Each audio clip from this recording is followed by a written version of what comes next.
So many heroes, many died and gone. We didn't give them flowers while they were alive. So I decided I had to write a song. This one for Rolly Ray, did it this way. This one for Rolly Ray, did it this way. Children know, children bad know. This one for Rolly Ray, did it this way. Oh, children bad know. This one for Rolly Ray, did it this way. 'Cause when it comes to time, he did it this way. When it comes to strong wind, he did it this way. Tonight, dozens are evacuated for the southern islands as Hurricane Melissa prepares to slam Jamaica before making its way to the Bahamas. Also, a baby is discovered in bushes off of Marshall Road. And later, a man charged with the murder of a mother. We've got the details on this. Eyewitness News starts now. Good evening, everyone. I'm Janae Noel. Thanks so much for joining us.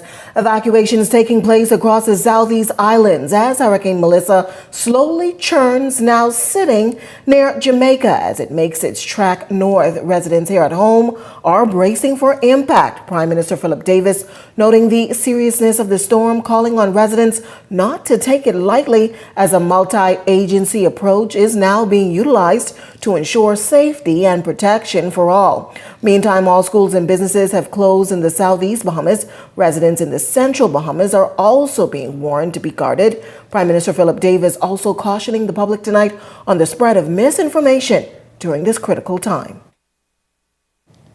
Well, as Hurricane Melissa prepares to make landfall in Jamaica, it's also expected to impact our southern islands. Our Devontae Hannah boarding a flight to Anagua late this afternoon as some 274 residents, according to the DRM, took those evacuation flights out. Devontae, what's the latest? We, as you said, just made it down to Matthew Town in Nagua, and as we arrived, 150 residents were leaving. It was the second of two flights today, where a total of 300 of residents, they evacuated here from Matthew Town in Nagua. Now, there were some concerns about evacuation flights for the remainder of residents. Tomorrow, we understand that there will be two flights leaving Matthew Town in Nagua. Both flights can take up to 150 people. So again, another 300 people can leave the island. Now, in our short time here, once we arrived, we saw that the residents here that remain have prepared, many of them with their windows battened up and boarded up, and we see several of the stores closed as well. We understand that just a few more residents remain. We also can tell you earlier we saw that report from the Water and Sewage Corporation that said that water had shut off by around 4:30 this afternoon. Power also shut off, but we can report at this hour that both of those utilities are on. Now, get this. We understand that PPL workers reportedly left the island and left the power off. This comes as the storm is not going to make landfall here until about Wednesday, but we got word from residents on the island that the power was shut back on and they have power for those that still are here on the island. So again, right now, as it relates to conditions, it's pretty calm. Many would say that this is the calm before the storm. We're standing in front of a beach, although you can't really see it behind me right now, but there are some waves crashing. The winds are pretty calm, but we expect these conditions to begin to deteriorate sometime tomorrow, and we'll begin to feel the brunt of it here in Matthew Town in Nagua on Wednesday around midday or so. So we'll stay tuned and stay here on the ground for all of the latest. So from right now, from Matthew Town in Nagua, I'm Devontae Hannah for Eyewitness News. I'm going to send it back to you in studio, Janelle. Thanks so much. Our Devontae Hannah flying solo in Inagua tonight. Our thoughts and prayers are with him and the rest of those residents remaining. Meanwhile, an evacuation order by the country's chief not falling on stony ground tonight as residents say they aren't taking any chances given previous catastrophic incidents. Our Jose Etienne has more tonight. Residents in Anagua taking heed to a mandatory evacuation for the southeastern Bahamas that was handed down by Prime Minister Philip Davis earlier today as Hurricane Melissa soon strikes Jamaica and the wider Caribbean. The last time during it, Abaco, I was living in Abaco, and so I don't want to be nowhere around no hurricane. So when I heard this, I was the first person at my name down to get out of there. Dennis Burnside was among 120 passengers on board a Bahamas Air flight that brought evacuees from Anagua to the country's capital. Also on board was Marion Rigby and her 2-year-old grandson. I wasn't taking no chances at all. My best thing was to leave. Now, in their minds, the worst could possibly happen, hence why they're not rolling the dice on a hurricane this severe, although it has yet to make landfall. This actually brought me back to Irma. 2017, we had to evacuate, so it was almost possibly around the same kind of time that we had to evacuate. One thing with the Nago people, when they hear about storm coming and you tell them to evacuate, we always be ready, man, you know? Yeah, because, you know, it's better to be safe than, to be sorry, eh? The evacuation comes as officials have urged residents to not let their warnings fall on deaf ears. You're seeing a shift in the thought process to be proactive and be prepared. These storms, we are seeing that they're becoming less and less predictable in the way that they operate. And so we are happy to note that residents are being proactive, being a little bit more resilient. 100 residents from Acklands are expected to arrive in New Providence on a Bahamas Air flight later this evening. Hurricane Melissa is expected to impact Mayaguana, Anagua, Cricket Island, Acklands, Long Key, and Ragged Island. Presently a Category 5 storm. It's forecast to hit the southeastern Bahamas on Wednesday. Jose Etienne, Eyewitness News. Well, Prime Minister Philip Davis wrapping up a press conference just moments ago at the DRM, warning residents about the seriousness of this storm.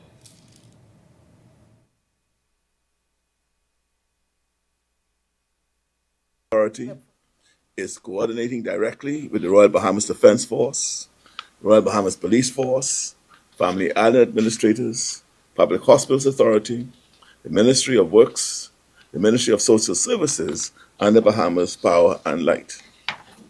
Pre-positioned supplies have been deployed to the southeast and central Bahamas.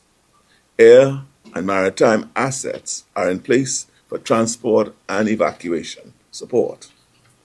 Shelters across the affected islands have been inspected, staffed, and are now operational. I want to commend the teams working under difficult circumstances to protect lives and property, particularly our Family Island administrators, local government officials, and members of the National Emergency Operations Center.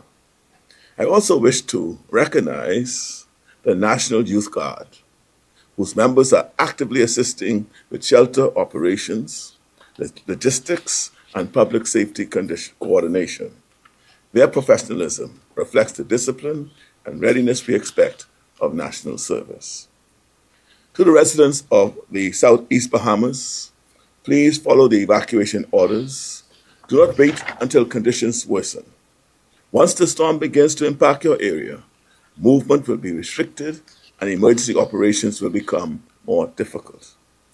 Residents across the central Bahamas continue to monitor official updates and be alert for any changes in conditions.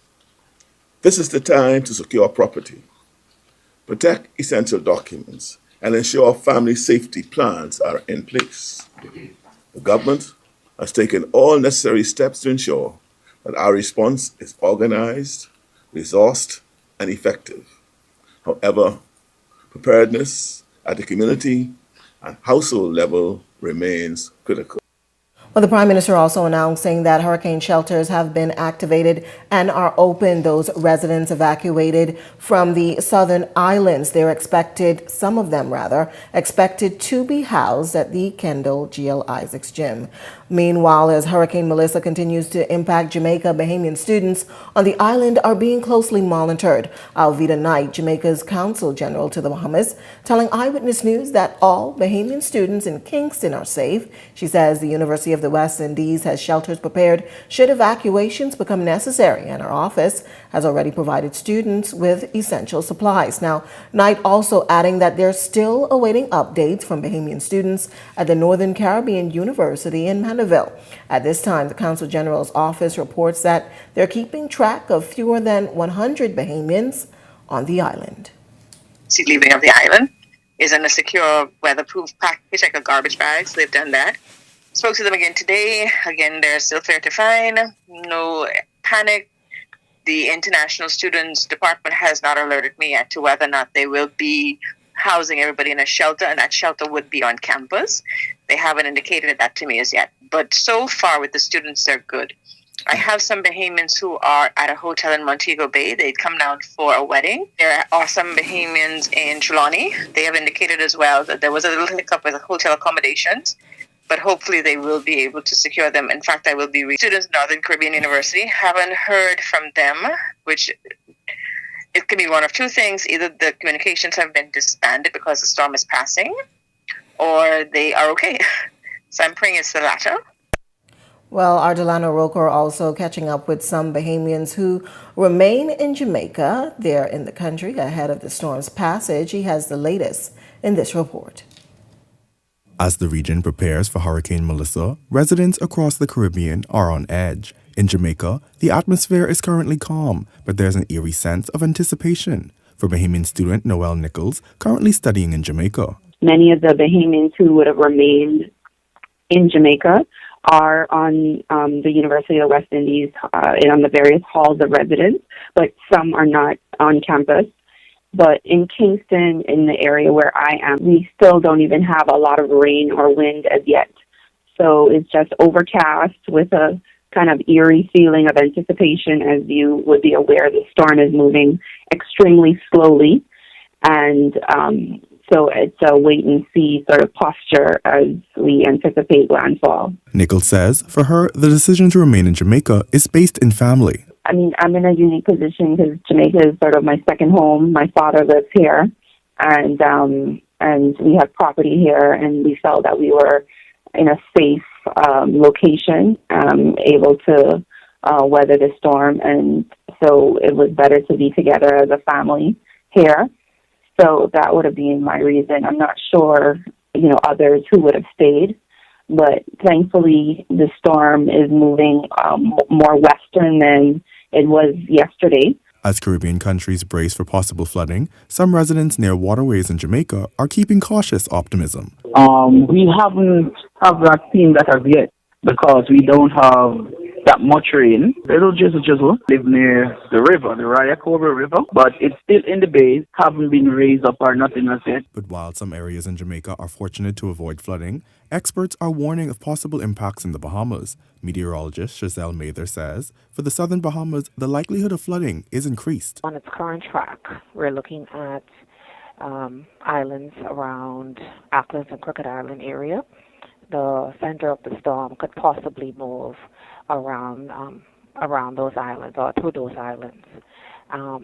Rainfall, we're looking at about 4 to 8 inches over the southeastern Bahamas, and that will give severe flooding across those areas, depending on, of course, low-lying of how low those particular locations are. So residents are advised to take precaution for severe flooding. In response to the storm's growing threat, the Prime Minister has issued an evacuation order.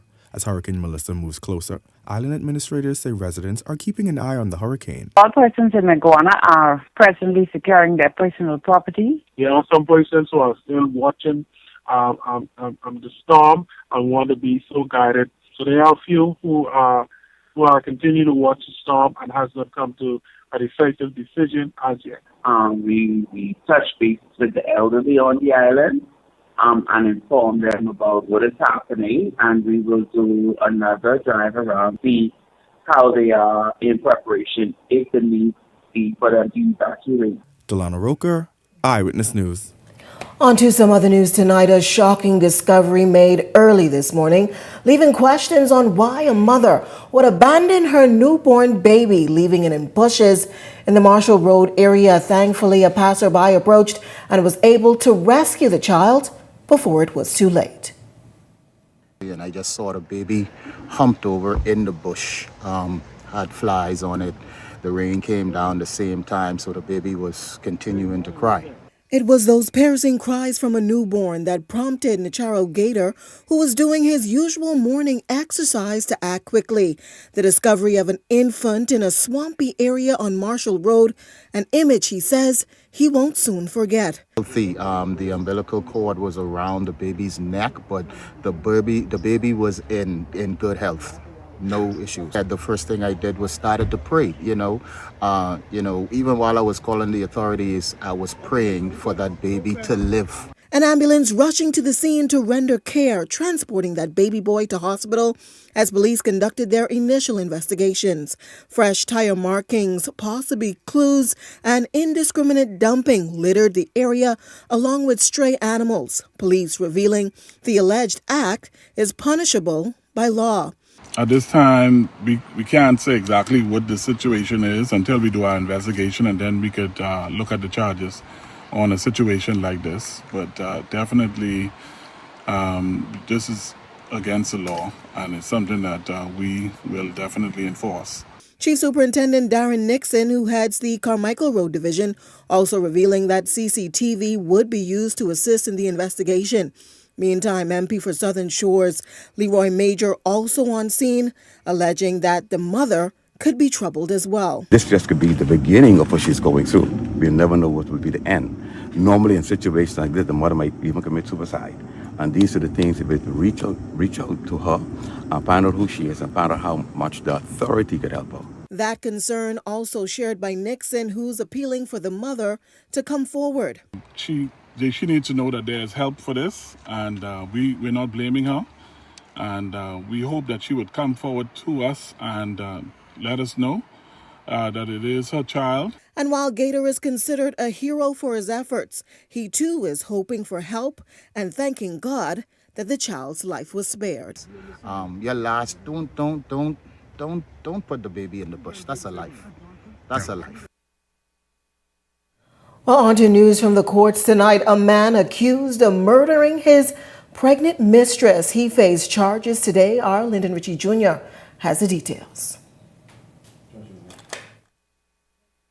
Janea, it's a day neither family hoped they would ever have to endure. After spending a week in custody, Reuben Cartwright Jr. appeared in court today. His future now uncertain as he faces accusations in connection with the death of his alleged lover, Lauren Saunders. Eyewitness News team spoke with members of the Saunders family who say their hearts continue to break with each day passing. My good beloved sister, who had family who loved her. A wave of emotion from the family of 30-year-old Lauren Saunders as they stood outside the magistrate's court moments after 31-year-old Reuben Cartwright Jr. was charged with her murder. The mother of two was also 7 months pregnant, reportedly with Cartwright's baby boy, when she was slain. Shackled at the feet, Cartwright Jr. stood before court number 9 to face the charge in a yellow shirt and blue jeans 1 week after Saunders' partially decomposed body was found in shallow bushes through a chain road on Munnings Drive. Family members revealing they were not too familiar with Cartwright Jr.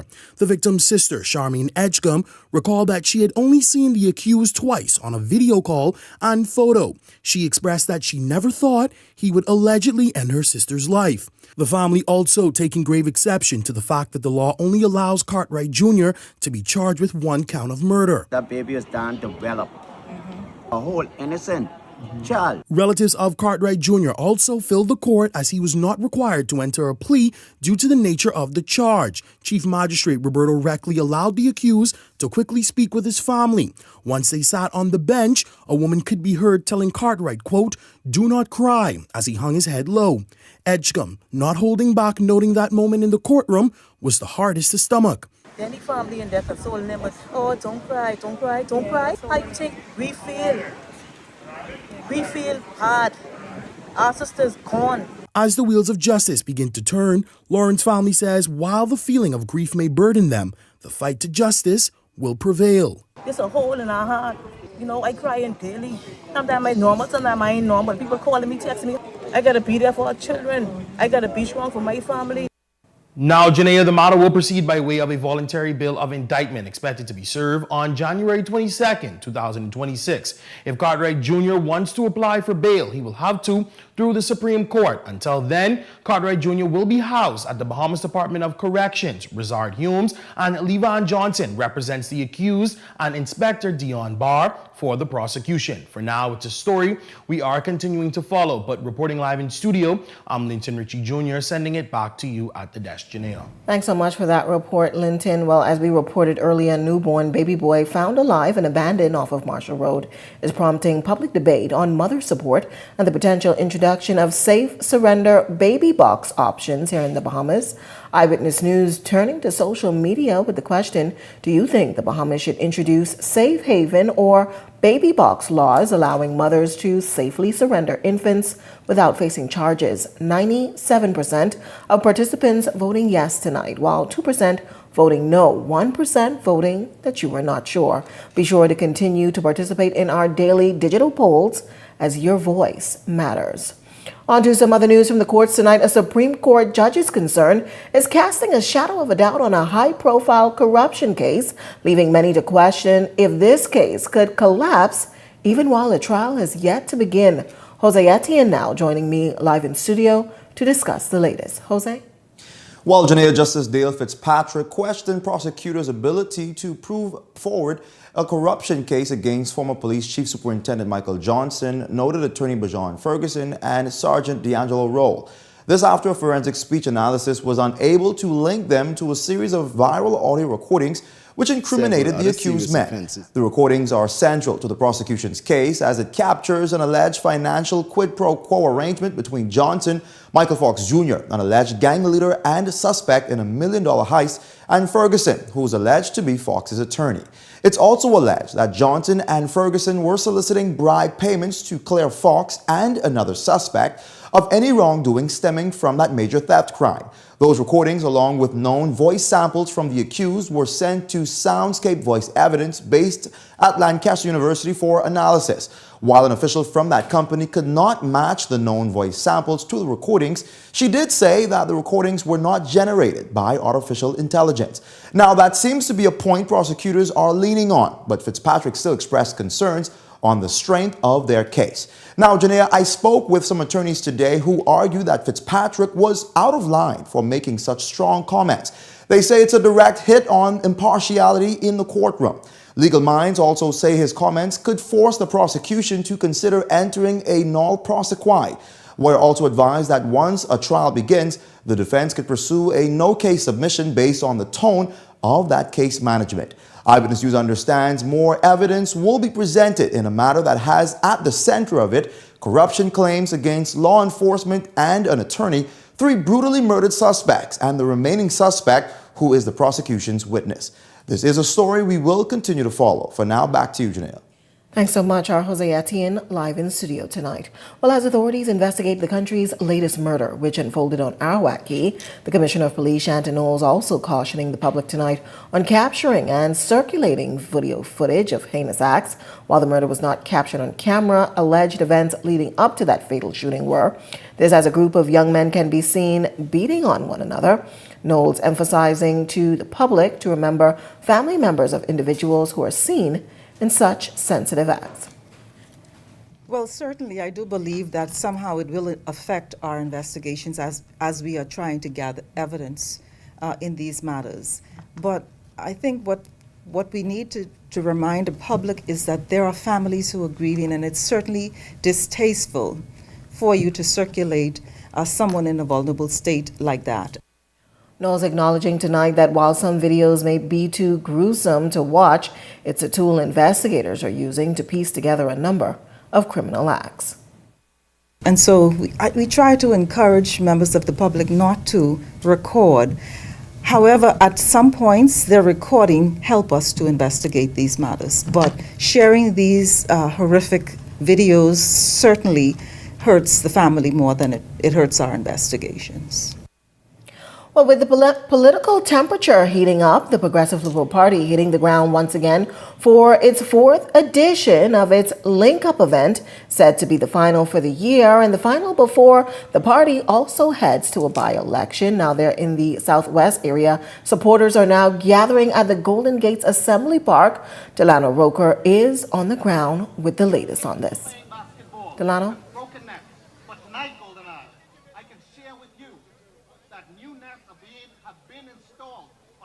That's right, Janaea. I'm currently on the Golden Gates Park. As you can see behind me, a swarm of PLP supporters. Now, this Progressive Liberal Party link-up comes on the heels of the party recently ratifying 14 candidates. Now, of those 14 candidates, 12 of whom being incumbent candidates, as well as one newcomer and one senator. That particular senator, Darren Spicktock, is currently on the stage behind me right now. Now, also, I have with me the Minister of Housing and Member of Parliament for Carmichael, Keith Bell. Okay, he's coming right now. Now, Minister, this is the Southwest link-up right now, and droves of your supporters, as well as your parliamentary colleagues are here. The Minister of Social Services, Miles LaRota, is also here, Jamal Strawn. So, right now, Darren Spicktock is on the stage. He's talking about the Golden Isles constituency, which the Progressive Liberal Party is currently, in power of, but it also was under the F&M movement. So, how strong are you that you can retain that seat in the upcoming by-election? I'm very confident. A lot of persons may say a number of things, but the fact of the matter is that the Progressive Liberal Party did a whole lot. And when we went I was very happy to hear one or two of the residents of Golden Isles talk about Vaughan Miller. And they said that he was not just simply looking at Golden Isles. He was looking at a national level in terms of ensuring that the economy, the seas, the land, everything, we ensured that we didn't we prevented environmental degradation, and we ensured that we protected the whole environment. And so he was looking at it from a holistic standpoint. And I am happy I went through there. I was campaigning in Golden constituency number 8, polling division number 8, and he did a whole lot. I am happy and I'm confident that we're going to retain that seat.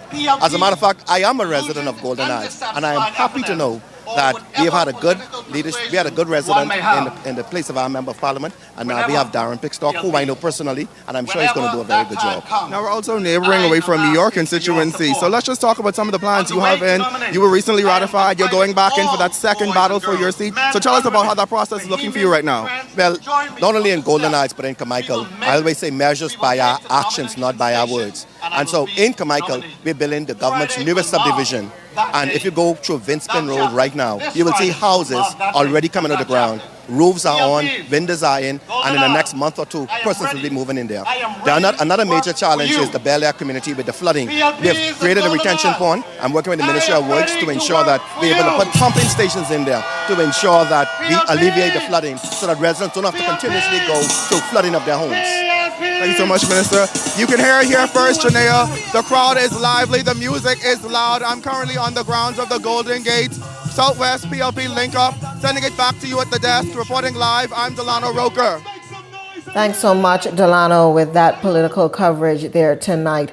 Well, still to come in Eyewitness News tonight, we have more details from the political heat. It's just gearing up. Also, Bahama Power and Light, they're restoring power in Crooked Island. But if you have a news tip, call the Eyewitness hotline at 397-6397. We also invite you to send your letters to the editor at ewnews.com. That's our website, or eyewitnessnewsbahamas@gmail.com.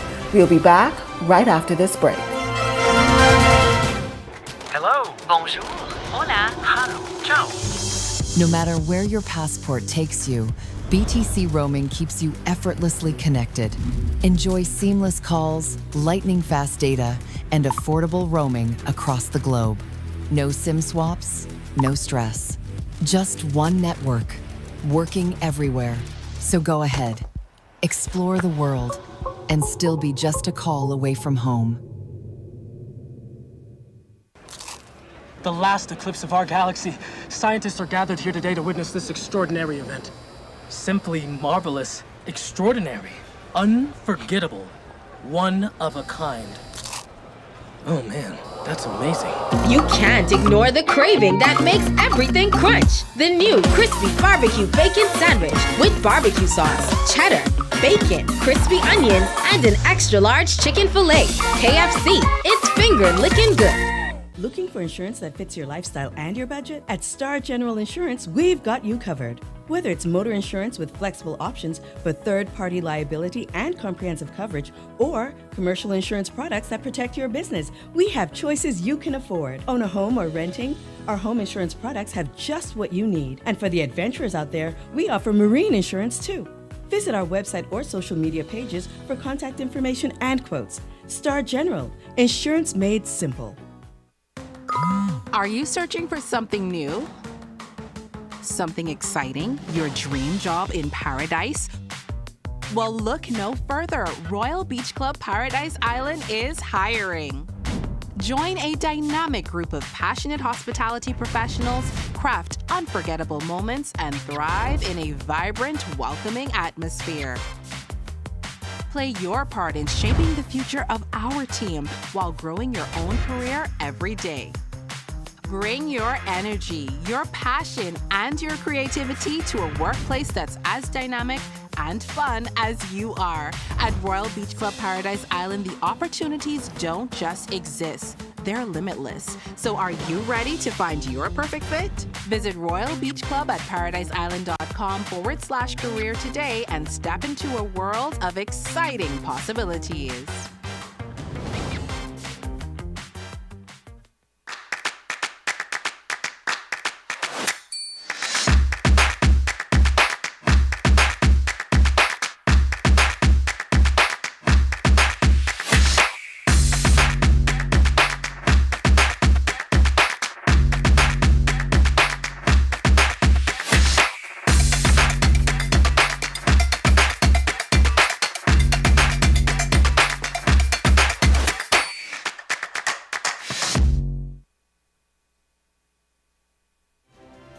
This segment of Eyewitness News is brought to you by EV Motors Fleet Sales Division. For 2026 commercial vehicles, call 821-2403 today.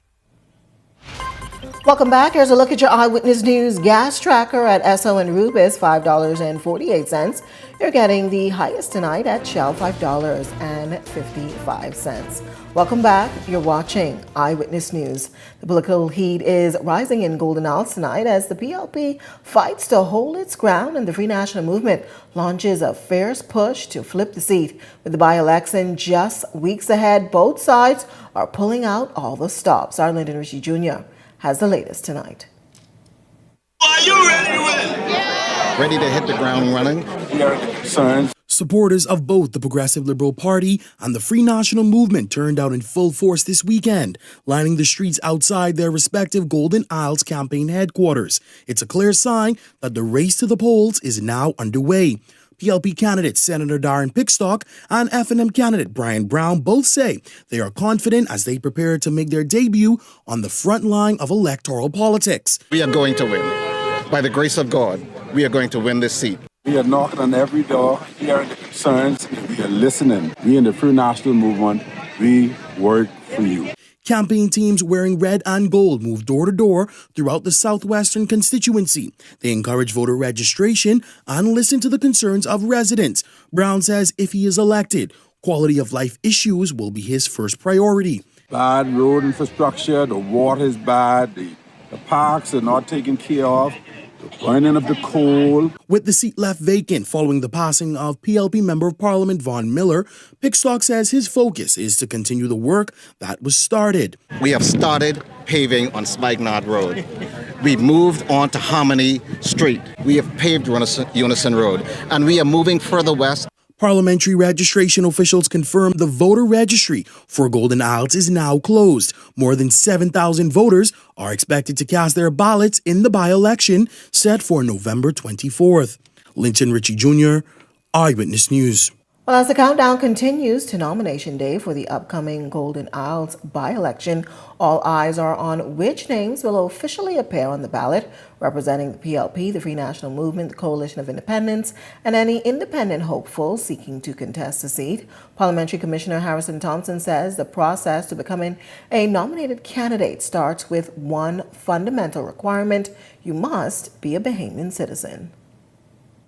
They present themselves to the returning officer, and they will present certain documents that are required, a declaration of their assets, their nomination papers, and the $400 that they have to pay to nominate. They need at least 5 voting constituents who live in the constituency to sign the paper for them. Once that is done, they present themselves between the hours of 9 a.m. and 12 noon, and the returning officer will provide them with a receipt acknowledging that they paid the the fee, and they're good to go. Once you're behaving, you could you're eligible to run. There's no other criteria than doing a behaving. Thompson emphasizing tonight that while many may declare their interests ahead of time, it does not make them official just yet. We have independent candidates, and then we have candidates that represent certain political parties. And we wouldn't know who would nominate until nomination day.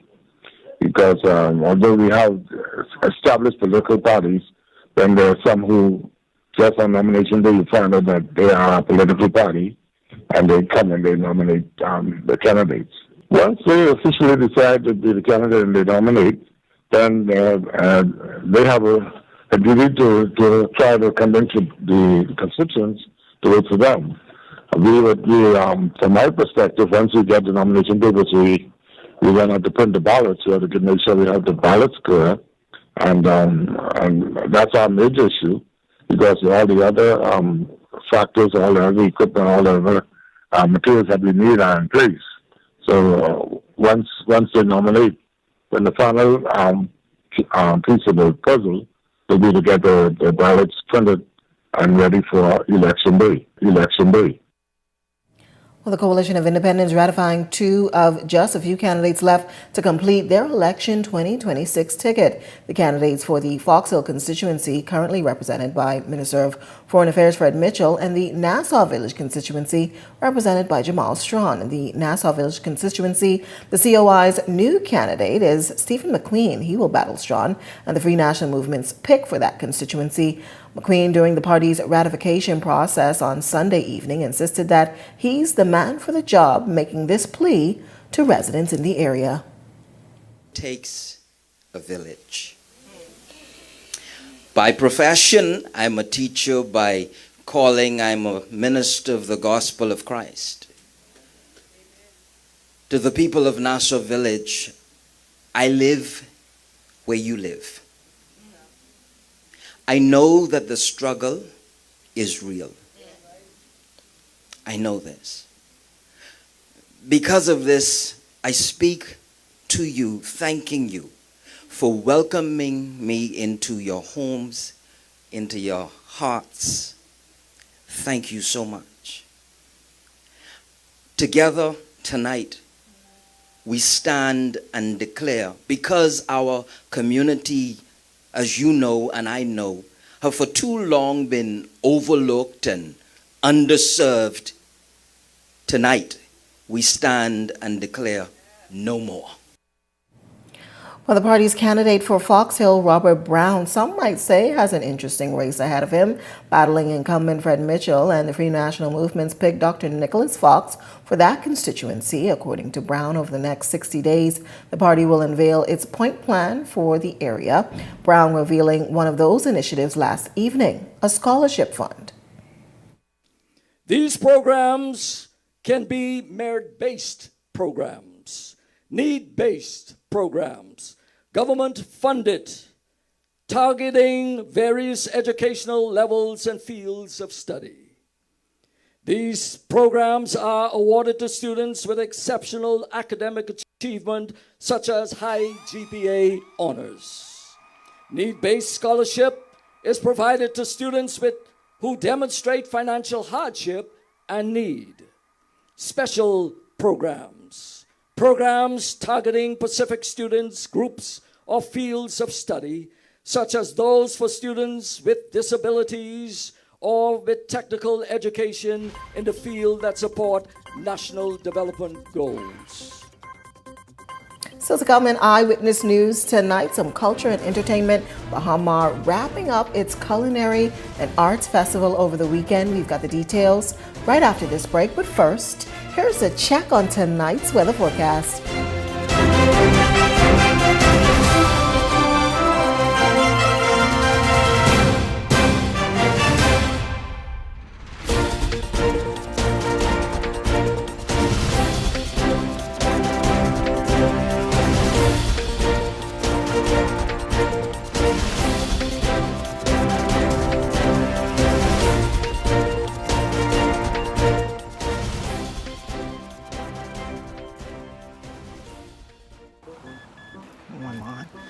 I've been at this for hours, wait, trying to find this bucket list bliss treasure everybody talking about. Finally! Miko, you still out here digging for treasure like you was pirates? You out here sweating like you fighting for your life? Only thing you doing is putting sand in my drink, Miko! Miko!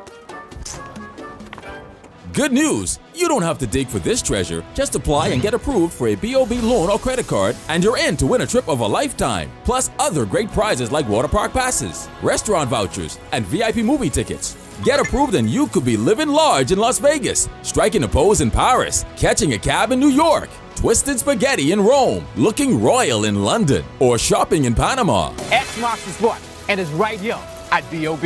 And don't forget to get a loan with my name too, because I'm going to ruin Miko.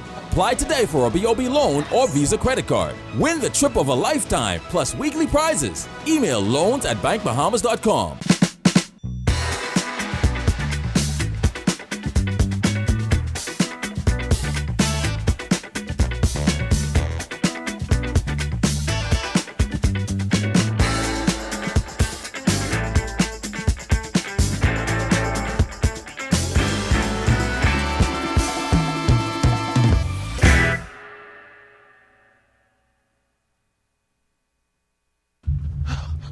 Stop, man, stop. Boy, it's hot today, boy. You see that? Mm-hmm. That's snowing.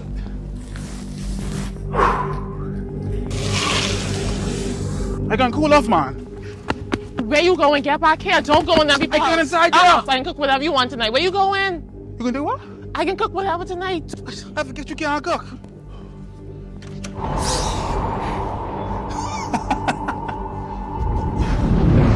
Step out the heat and enter Skypole.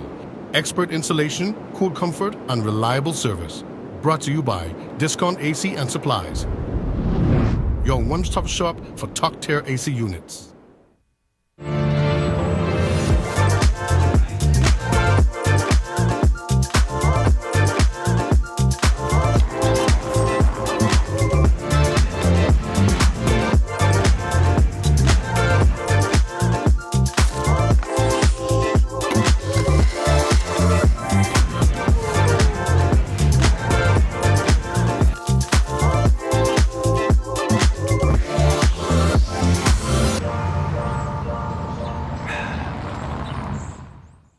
Sting Junkanoo Group is celebrating 25 years of music, and you're invited to the greatest show ever, counting down the years, performing hit song after hit song. Stevie S, Colin McDonald, KB, Dyson Knight and D-Mac. Saturday, November 1st at the Farm Marshall Road, 8 p.m. until. Tickets can be purchased online at www.bahamaseattickets.com for your skybox or to be a food vendor. Call 424-6433, 477-0191. Sponsored by ZNS, Island Luck TV, The Farm, Gatorade Today and Co. Limited, Krista Minute and Associates.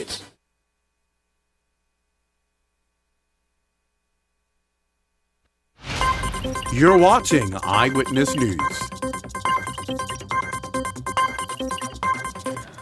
Welcome back. Well, it was one for the history books over the weekend at the Bahamas Resort. Our Jelana Roker has the details in this feature tonight. Following an electrifying Friday night performance by the legendary Lenny Kravitz, the energy continued into Saturday as the Bahama Culinary and Arts Festival served up positive numbers and fresh recognition for the Bahamas on the global stage. The Fuse Art Festival, which is this year a record attendance. We have over 120 artists, 20 countries represented. This truly is the Art Basel of the Caribbean. Among the weekend's highlights, a private dinner curated by celebrity chef Marcus Samuelson, blending his signature style with Bahamian hands. So my job is to pave the way and to create the next, be part of creating the next Garrett, the next Simeon Hall, the next Tevin, for example, right? There's so many amazing chefs here in hospitality, and that's why Marcus is such a great restaurant. This is collaboration between my team and hospitality in Bahamas. So I'm very, very proud of what we're doing, and we need festivals like this to look forward to. The good thing is people like Marcus and everybody else, they already embrace our culture. So they're not a stranger to it. Marcus could probably make better chicken sauce than some Bahamians. And so, to be able to show them different techniques and stuff like that, it's absolutely amazing. Beyond the kitchen, the festival showcased the heartbeat of Bahamian creativity, bringing together cultures, artists, and entrepreneurs under one vibrant roof. This means a lot to us because, the exposure is great. We have people from all around the world, and we get to kind of test our product not on a local stage, but on an international stage as well. My mother is second generation Bahindian. Her father is Indian, Punjabi, Rajputi at that. And our mother is from Long Island, and I'm a third generation of that. And so it's actually personal to me to try to blend Bahamian food and Bahamian ingredients with the Indian type of flavor profile, because it shows the significance of what Bahamians have become over time. We're more than just what meets the eye, it's more to us. As the festivities came to a flavorful close on Sunday, a taste of Mexico capped off the weekend, a delicious reminder that food and art continue to bridge communities and celebrate cultural diversity. The last day, a lot of locals eat in Costa. I think it's the most important thing for me for share with the locals. As the sun sets, on a weekend filled with flavor, creativity, and culture, the Bahamas Culinary and Arts Festival comes to a close. From world-class chefs to local artistry, we celebrated the vibrant spirit of the Bahamas. And until next year, we raise a toast to great taste, great art, and the memories made right here at Bahamas. I'm Delana Roker, Eyewitness News. Thanks, Delano. Still to come in Eyewitness News tonight, our Laurencia Smith has a check on sports right after this break. At the Water and Sewage Corporation, safety and convenience are our top priorities. However, our meter readers face challenges that can make their job difficult. Locked gates to guard dogs sometimes leads to missed readings and estimated bills, which can be frustrating for you and us. That's why we're upgrading to digital meters. They bring safety, accuracy, and convenience to homes across the Bahamas. We can streamline data collection, reduce on-site visits, and provide more accurate bills with no more estimates. Digital meters also help detect leaks early, saving you from costly bills and reducing water waste. Soon, a user-friendly app will let you track your water usage, manage bills, and stay informed, all at your fingertips. Over the next year, we're rolling out digital meters nationwide, transforming how we serve you with a safer and cost-efficient water supply. To learn about our digital meters, visit our website or call us today. And don't forget to update your information at any of our locations. Ready to insure your ride? Our new website is ready for you. Visit jsjohnson.com. Select coverages, go to auto, and click Get a Quote. We've made it easier than ever to request a quote online. Fill in all the required fields. When you're done, hit submit. You'll receive a response via email within 24 hours. Visit jsjohnson.com today.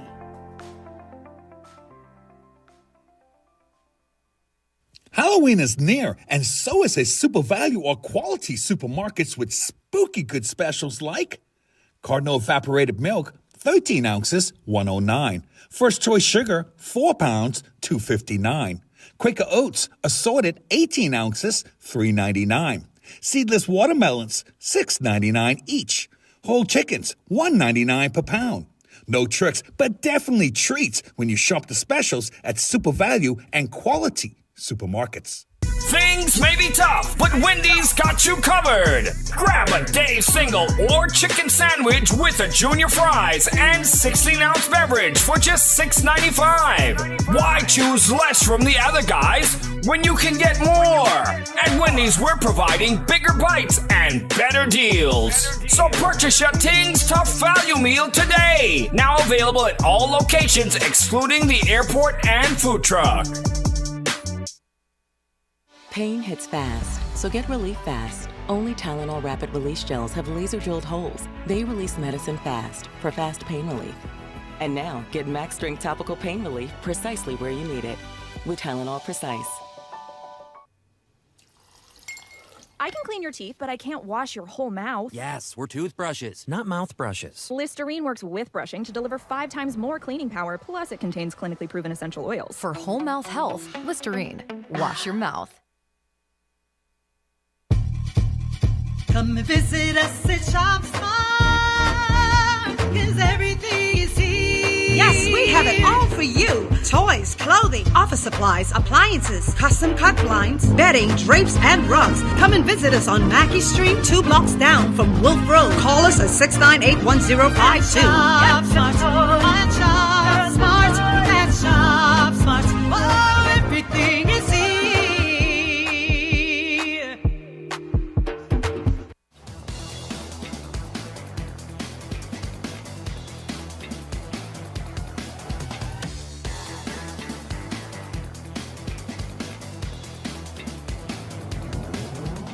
Eyewitness Sports is brought to you by 103.5 The Beat.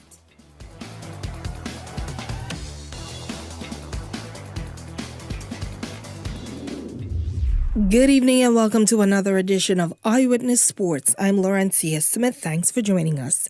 Topping sports tonight, we're on the basketball court. Franco Miller Jr. has been selected 27th overall in the second round of the NBA G League draft by the Santa Cruz Warriors, taking his game to the next level. The 6'3" guard from Grand Bahama began his college career at Ole Miss before moving to Florida Gulf Coast. On the professional stage, Miller played with a Spanish club and has been a key member of the Bahamas national basketball team.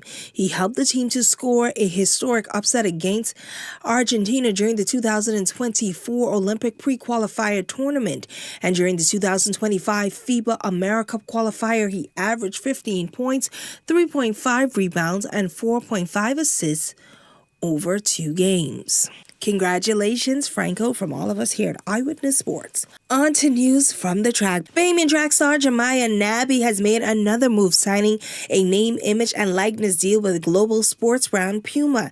Nabi, who is currently on a full academic scholarship over at the University of Texas, is studying engineering. She first made headlines after winning a double gold at the 2023 Carifta Games, follow up with a gold and silver performance at this year's competition over in Trinidad and Tobago. Her new partnership with Puma marks a major milestone, celebrating her growth and success and a bright future in track and field. Congratulations. On to the pool deck. The 2025-2026 local aquatic season has officially underway, with the Alpha Aquatics Fall Invitational held over at the Betty Kelly Kenny Swim Complex over the weekend.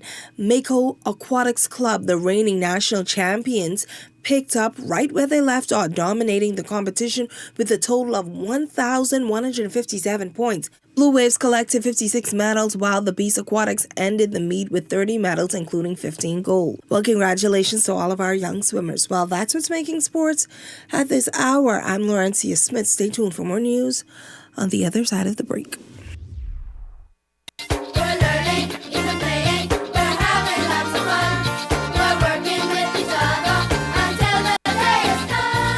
The Bahamas Technical and Vocational Institute recently received international accreditation by the Commission of the Council on Occupational Education. The announcement was made by BTVI President Dr. Linda Davis during a press conference at the Office of the Prime Minister. We celebrate BTVI's monumental achievement, but of course it is not just for BTVI. It is for our nation, it is for our region.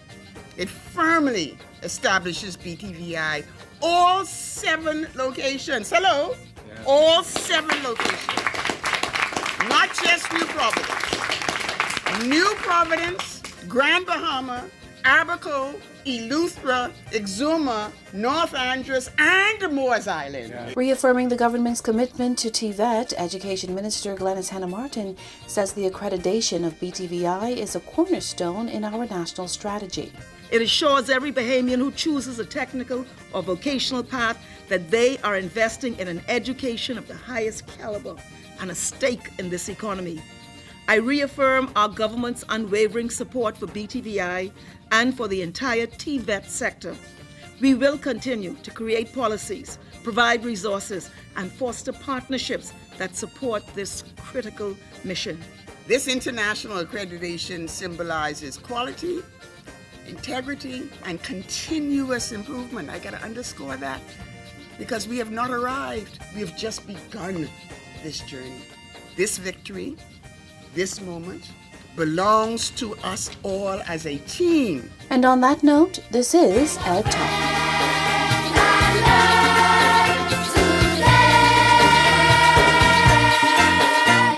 Running out of space? We've got room for that.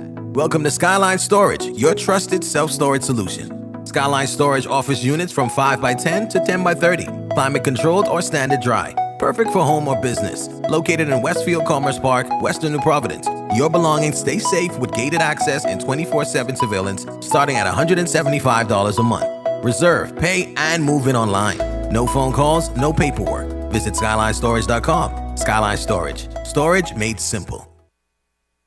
Welcome to Paradise Premium Foods, where exceptional taste meets everyday convenience. Right in the heart of Hurricane Hole Plaza, whether you're planning a beachside brunch, an intimate dinner, or simply restocking your favorites, we offer only the finest selection of local and imported goods, handpicked for quality, freshness, and flavor. At Paradise Premium Foods, shopping is effortless, service is personal, and every visit feels like a treat. From gourmet meals to go to organic essentials and indulgent treats, this is your neighborhood market elevated. Live well, eat better. Discover Paradise Premium Foods, now open at Hurricane Hole Plaza, Paradise Island. Paradise Premium Foods. Taste the difference. You're watching Eyewitness News.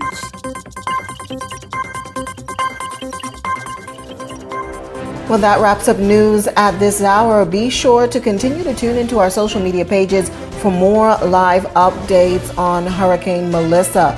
Those residents are being evacuated out of the southeast Bahamas, and we'll have more reaction from them coming up. But coming up in Beyond the Headlines with Shanique Miller. She's talking to residents in Jamaica tonight as they brace for impact. That's coming up and Beyond the Headlines. It starts right after this. That does it for us here at Eyewitness News. It's certainly been a pleasure having you in our company tonight. On behalf of the entire news team, I'm Janae Nawal saying good night and be safe, everyone. Edenwell has expanded their testing menu. We now offer blood work, drug screening, and so much more. Our hours of operation are Monday to Friday, 7 a.m. to 5 p.m., and Saturday, 8 a.m. to 1 p.m., located on 11 Madeira Street. We are here for all of your laboratory needs, with fast and reliable lab work done by our friendly and knowledgeable staff. Let us help you take the needed steps to stay in the know about your health. Let's keep working towards a healthier you. Stay Eden well. Tired of driving around from place to place just to get your car insured and licensed? Frustrated with the process of being back and forth from your insurance company to road traffic? Well, BMG Insurance Agents and Brokers just made insuring and licensing your motor vehicle as easy as 1, 2, 3. Step 1. Visit us at the Road Traffic Department, Section 1, Thomas A. Robinson Sports Stadium. At our office, you can purchase or renew your insurance or get your vehicle inspected. We at BMG Insurance Agents and Brokers represent major carriers. Step 2. See the professionals at Road Traffic to get your vehicle licensed. Step 3. Enjoy your day. Insure with BMG Insurance Agents and Brokers today, saving you time and money. Your one-stop shop for all of your insurance needs. Great rates, convenient, excellent service. For more information, call us at 322-2221. Only one item? Are you tired of limited choices? I'll have the one item on the menu, thank you. Wow! So many choices. Why settle for less when you deserve more? When it comes to the ways you pay, the more, the better.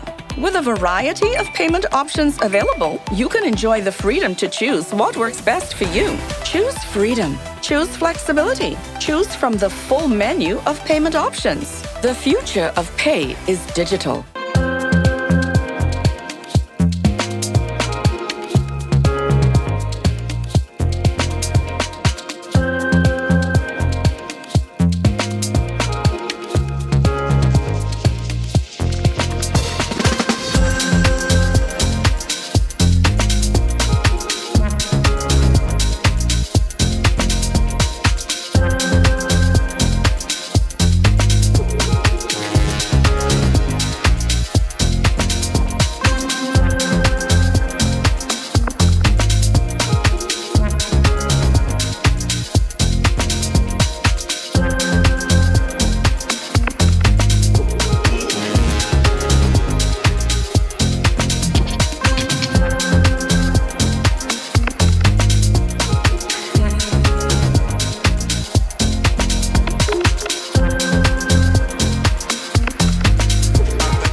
Running out of space? We've got room for that. Welcome to Skyline Storage, your trusted self-storage solution. Skyline Storage offers units from 5x10 to 10x30, climate-controlled or standard dry. Perfect for home or business. Located in Westfield Commerce Park, Western New Providence. Your belongings stay safe with gated access and 24/7 surveillance starting at $175 a month. Reserve, pay, and move in online. No phone calls, no paperwork. Visit SkylineStorage.com. Skyline Storage. Storage made simple. Edenwell has expanded their testing menu. We now offer blood work, drug screening, and so much more. Our hours of operation are Monday to Friday, 7 a.m. to 5 p.m., and Saturday, 8 a.m. to 1 p.m., located on 11 Madera Street. We are here for all of your laboratory needs, with fast and reliable lab work done by our friendly and knowledgeable staff. Let us help you take the needed steps to stay in the know about your health. Let's keep working towards a healthier you. Stay Eden well. Tired of driving around from place to place just to get your car insured and licensed? Frustrated with the process of being back and forth from your insurance company to road traffic? Well, BMG Insurance Agents and Brokers just made insuring and licensing your motor vehicle as easy as 1, 2, 3. Step 1. Visit us at the Road Traffic Department, Section 1, Thomas A. Robinson Sports Stadium. At our office, you can purchase or renew your insurance or get your vehicle inspected. We at BMG Insurance Agents and Brokers represent major carriers. Step 2. See the professionals at Road Traffic to get your vehicle licensed. Step 3. Enjoy your day. Insure with BMG Insurance Agents and Brokers today, saving you time and money. Your one-stop shop for all of your insurance needs. Great rates, convenient, excellent service. For more information, call us at 322-2221. Only one item? Are you tired of limited choices? I'll have the one item on the menu, thank you. Wow! So many choices. Why settle for less when you deserve more? When it comes to the ways you pay, the more, the better. With a variety of payment options available, you can enjoy the freedom to choose what works best for you. Choose freedom. Choose flexibility. Choose from the full menu of payment options. The future of pay is digital.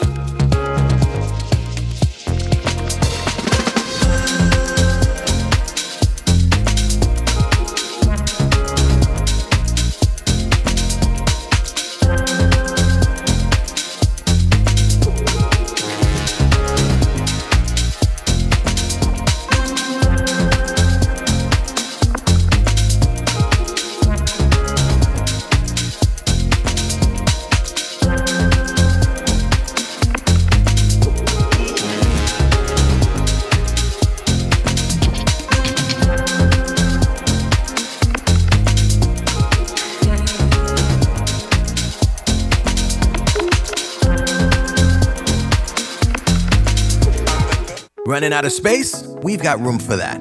Welcome to Skyline Storage, your trusted self-storage solution. Skyline Storage offers units from 5x10 to 10x30, climate-controlled or standard dry. Perfect for home or business. Located in Westfield Commerce Park, Western New Providence. Your belongings stay safe with gated access and 24/7 surveillance starting at $175 a month. Reserve, pay, and move in online. No phone calls, no paperwork. Visit SkylineStorage.com. Skyline Storage. Storage made simple. Edenwell has expanded their testing menu. We now offer blood work, drug screening, and so much more. Our hours of operation are Monday to Friday, 7 a.m. to 5 p.m., and Saturday, 8 a.m. to 1 p.m., located on 11 Madera Street. We are here for all of your laboratory needs, with fast and reliable lab work done by our friendly and knowledgeable staff. Let us help you take the needed steps to stay in the know about your health. Let's keep working towards a healthier you. Stay Eden well. Tired of driving around from place to place just to get your car insured and licensed? Frustrated with the process of being back and forth from your insurance company to road traffic? Well, BMG Insurance Agents and Brokers just made insuring and licensing your motor vehicle as easy as 1, 2, 3. Step 1. Visit us at the Road Traffic Department, Section 1, Thomas A. Robinson Sports Stadium. At our office, you can purchase or renew your insurance or get your vehicle inspected. We at BMG Insurance Agents and Brokers represent major carriers. Step 2. See the professionals at Road Traffic to get your vehicle licensed. Step 3. Enjoy your day. Insure with BMG Insurance Agents and Brokers today, saving you time and money. Your one-stop shop for all of your insurance needs. Great rates, convenient, excellent service. For more information, call us at 322-2221. The thoughts, views, and comments expressed by the hosts, guests, and callers on Beyond the Headlines are not necessarily those of management, ownership, or production unit of the Verizon Media Group. Beyond the Headlines is a production of ILTV Studios and cannot be reproduced or represented in part or entirety without express written permission of the Verizon Media Group. Beyond the Headlines is the intellectual property of the Verizon Media Group. Copyright 2021.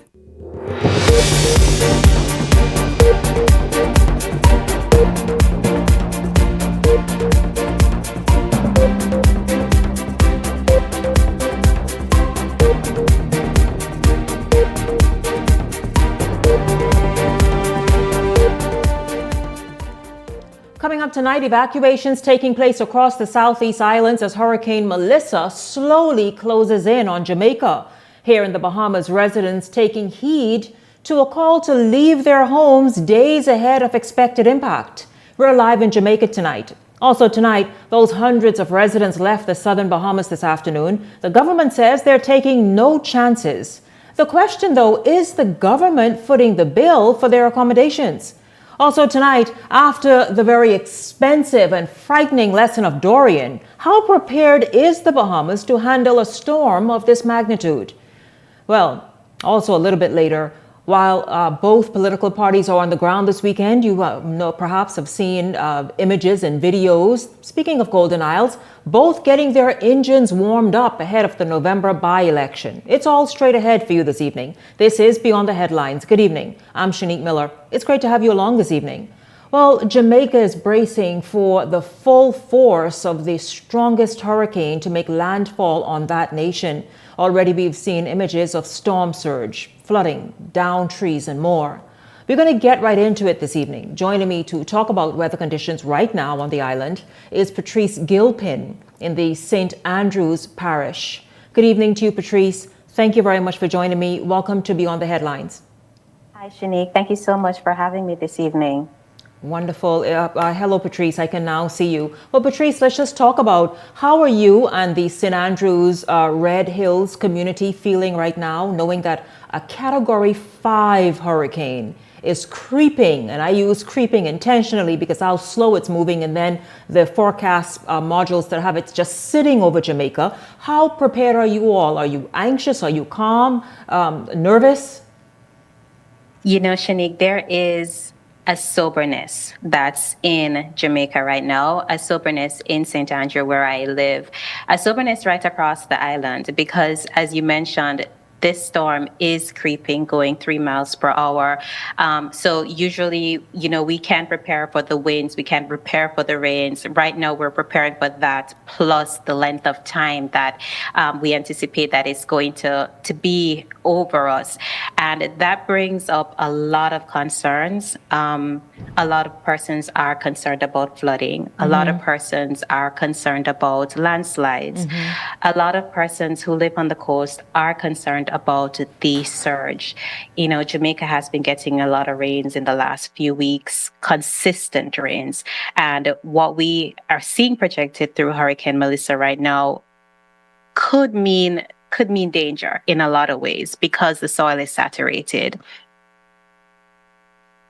We have the same experience right here. I'll tell you, Patrice. What if you named a whole number of things? In fact, conditions that in the Bahamas, we don't have to worry about each one of those things. For example, landslides, because you all are a mountainous terrain. And who you see in the image right now, of course, this is our managing director of the Disaster Management Risk Agency here in the Bahamas. And so he's going to be speaking shortly, and perhaps I'll bring him in as well in this segment. But I want to ask you, what are you most And when I say you, I mean St. Andrews, Red Hills, Jamaica, most worried about of everything you just described?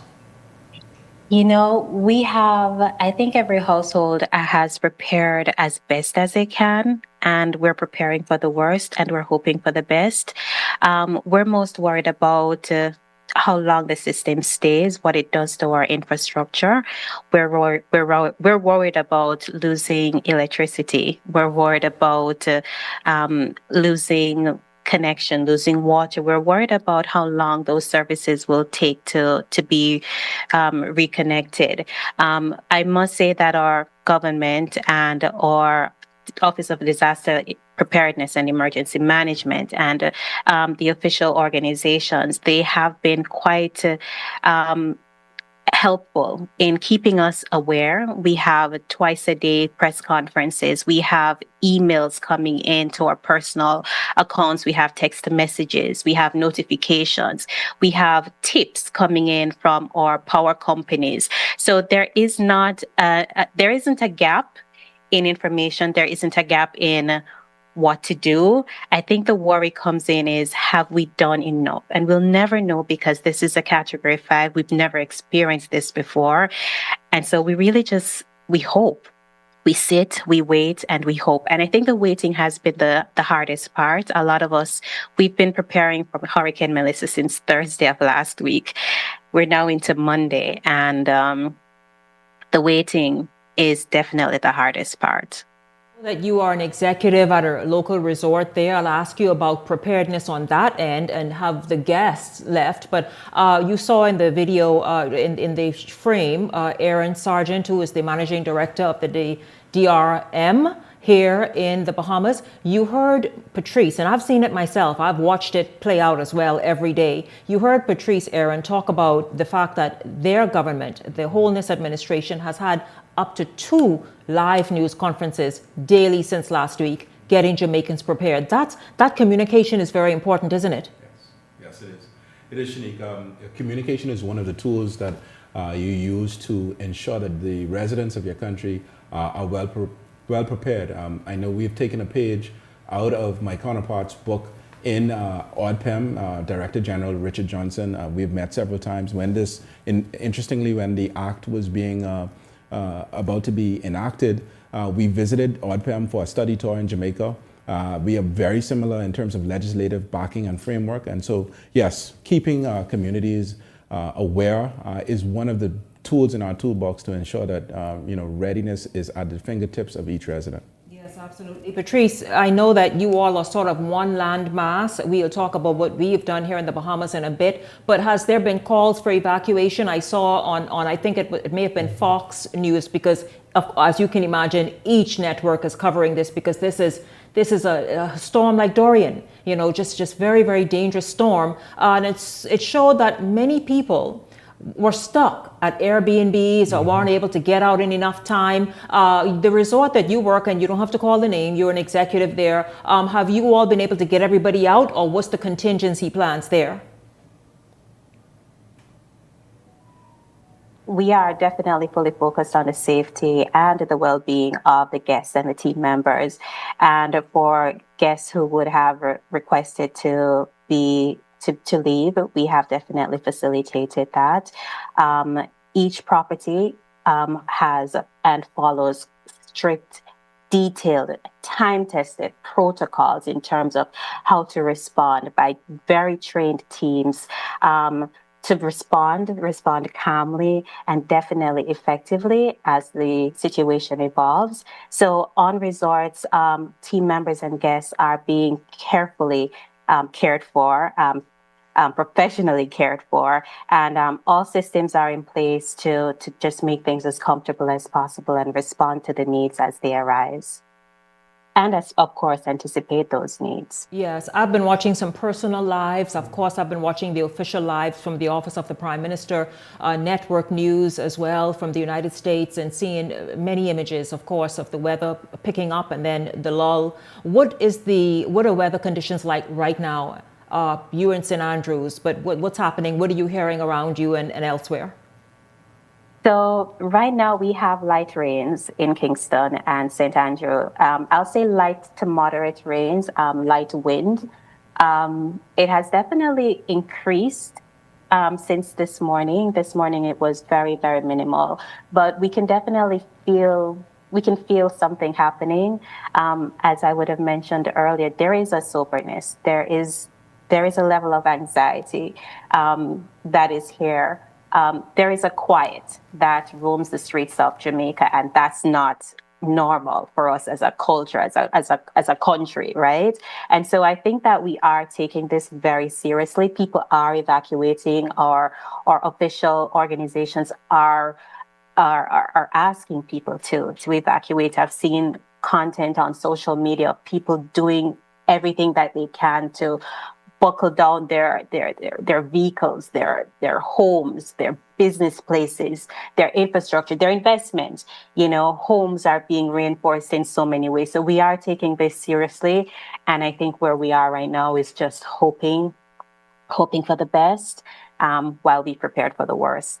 Oh, man, I tell you, and believe me, when the rest of the world, especially our sister countries, say they are praying, we can tell you that is genuine. That's not just to say to sound good, because in the Bahamas we experienced Dorian, and so we know the nervousness of waiting, and then obviously to hear it's such a slow moving storm, and it plans to for a few days sit on Jamaica. That's frightening. I want to ask you one thing as we wrap up. We saw multiple images yesterday, today, of flooded areas. Are those images authentic? It's so hard to decipher what is real and what is not. Sometimes persons on the internet, they will pull content from past experiences. I have not personally heard or seen or spoken to persons who have said that they have been flooded. However, there are reports, and I know that there is confirmation of landslide. I know there is confirmation of the drains within communities just being cleared of silt, being cleared of debris, just as a matter of precaution. I will say that a lot of residents in the southern parts of the island are still recovering from Hurricane Beryl, which hit in July of last year. A lot of farmers, a lot of fishers, and I am extremely just praying, because right now where the projection of the storm is, it is going to hit the eastern, the south and eastern, and head north. And my fear is a lot of those persons who would have just started to rebuild their lives post Hurricane Beryl may now have to look at the aftermath of Melissa. But the community spirit in Jamaica is very strong. We are a very resilient country. We thank everybody. We have been getting calls from all around the world, as you say, diaspora, in the Caribbean, internationally. We know that we're on everybody's minds, and we really thank everybody for that. Just pray with us. And we will do that. We will continue to do that, obviously, and we will also stay in touch and obviously wish for the best, pray for the best, because this is nothing to take lightly. I thank you very much, Patrice Gilpin, an executive at a local resort in the country of Jamaica. Thank you very much for joining me on Beyond the Headlines this evening. Thank you. Thank you. Don't go anywhere. When we come back, we will speak with the Disaster Risk Management Agency and its managing director on the evacuations that took place earlier today. And also, is the Bahamas prepared? After all, a portion of our nation is expected to feel the brunt as well of Hurricane Melissa. We'll talk about that after the break.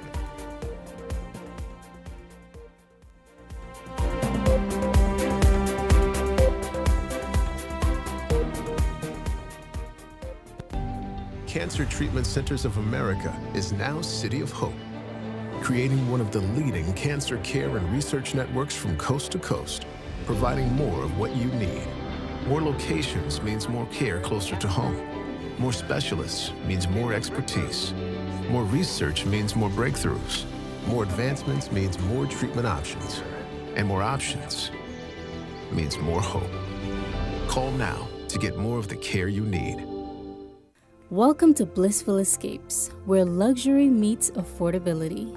Whether you're seeking relief from aches and pains or simply looking to indulge in some well-deserved pampering, relax and detox in our infrared sauna.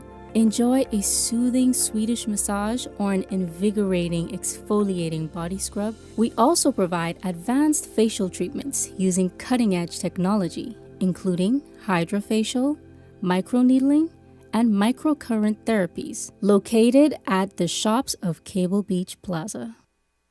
Running out of space? We've got room for that. Welcome to Skyline Storage, your trusted self-storage solution. Skyline Storage offers units from 5x10 to 10x30, climate controlled or standard dry. Perfect for home or business. Located in Westfield Commerce Park, Western New Providence. Your belongings stay safe with gated access and 24/7 surveillance starting at $175 a month. Reserve, pay, and move in online. No phone calls, no paperwork. Visit SkylineStorage.com. Skyline Storage. Storage made simple. Edenwell has expanded their testing menu. We now offer blood work, drug screening, and so much more. Our hours of operation are Monday to Friday, 7 a.m. to 5 p.m., and Saturday, 8 a.m. to 1 p.m., located on 11 Madera Street. We are here for all of your laboratory needs, with fast and reliable lab work done by our friendly and knowledgeable staff. Let us help you take the needed steps to stay in the know about your health. Let's keep working towards a healthier you. Stay Eden well. Welcome to Paradise Premium Foods, where exceptional taste meets everyday convenience. Right in the heart of Hurricane Hole Plaza, whether you're planning a beachside brunch, an intimate dinner, or simply restocking your favorites, we offer only the finest selection of local and imported goods, handpicked for quality, freshness, and flavor. At Paradise Premium Foods, shopping is effortless, service is personal, and every visit feels like a treat. From gourmet meals to go to organic essentials and indulgent treats, this is your neighborhood market elevated. Live well, eat better. Discover Paradise Premium Foods, now open at Hurricane Hole Plaza, Paradise Island. Paradise Premium Foods, taste the difference. Cancer Treatment Centers of America is now City of Hope, creating one of the leading cancer care and research networks from coast to coast, providing more of what you need. More locations means more care closer to home. More specialists means more expertise. More research means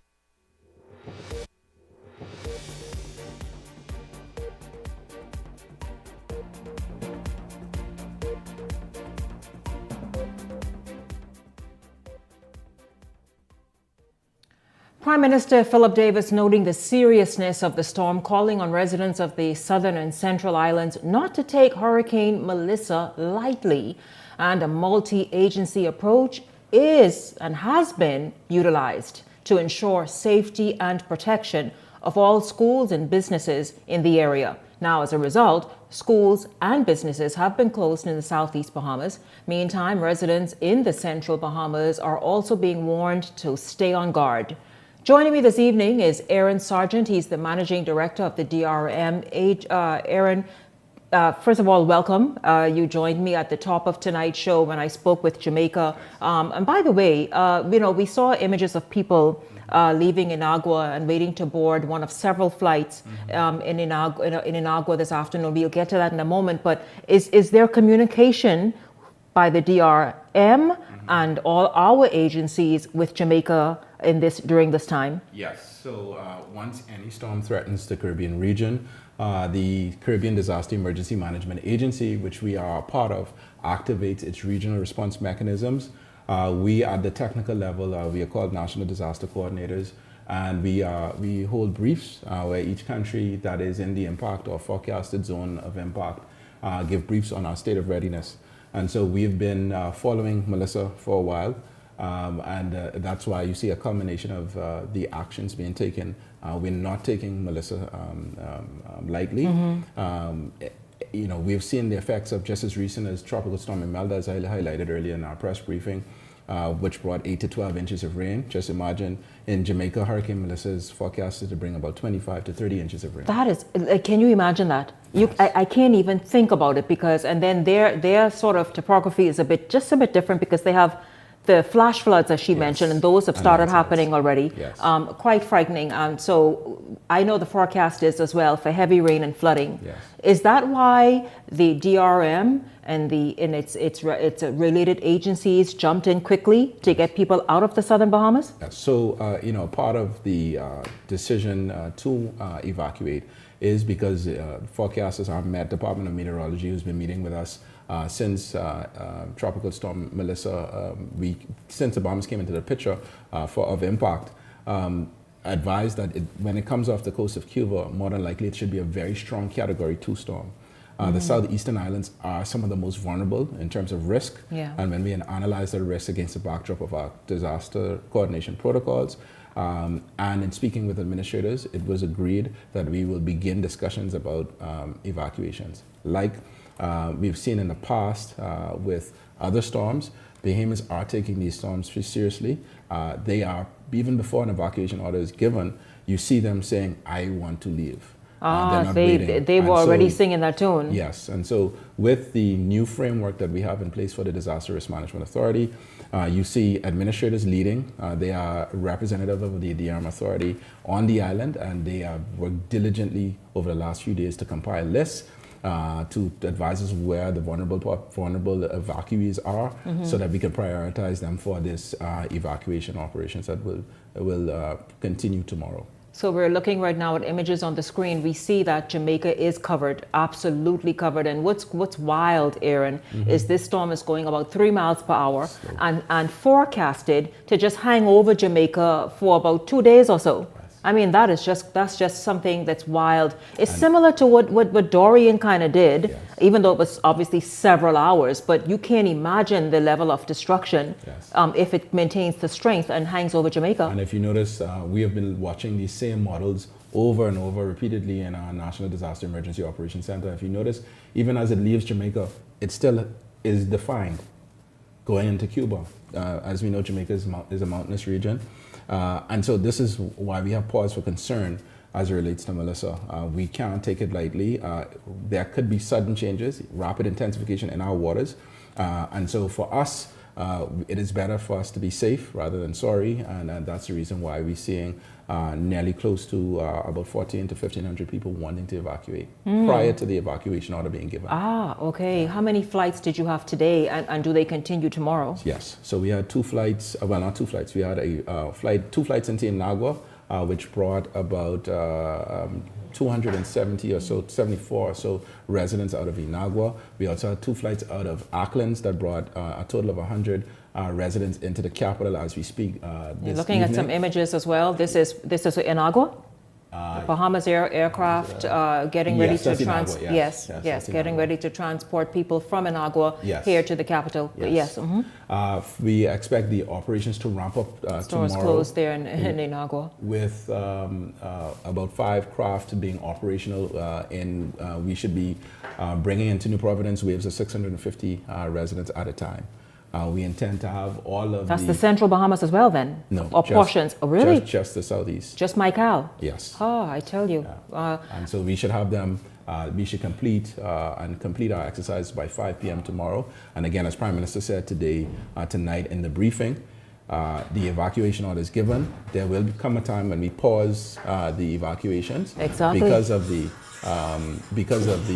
impending threat of Hurricane Melissa on our islands.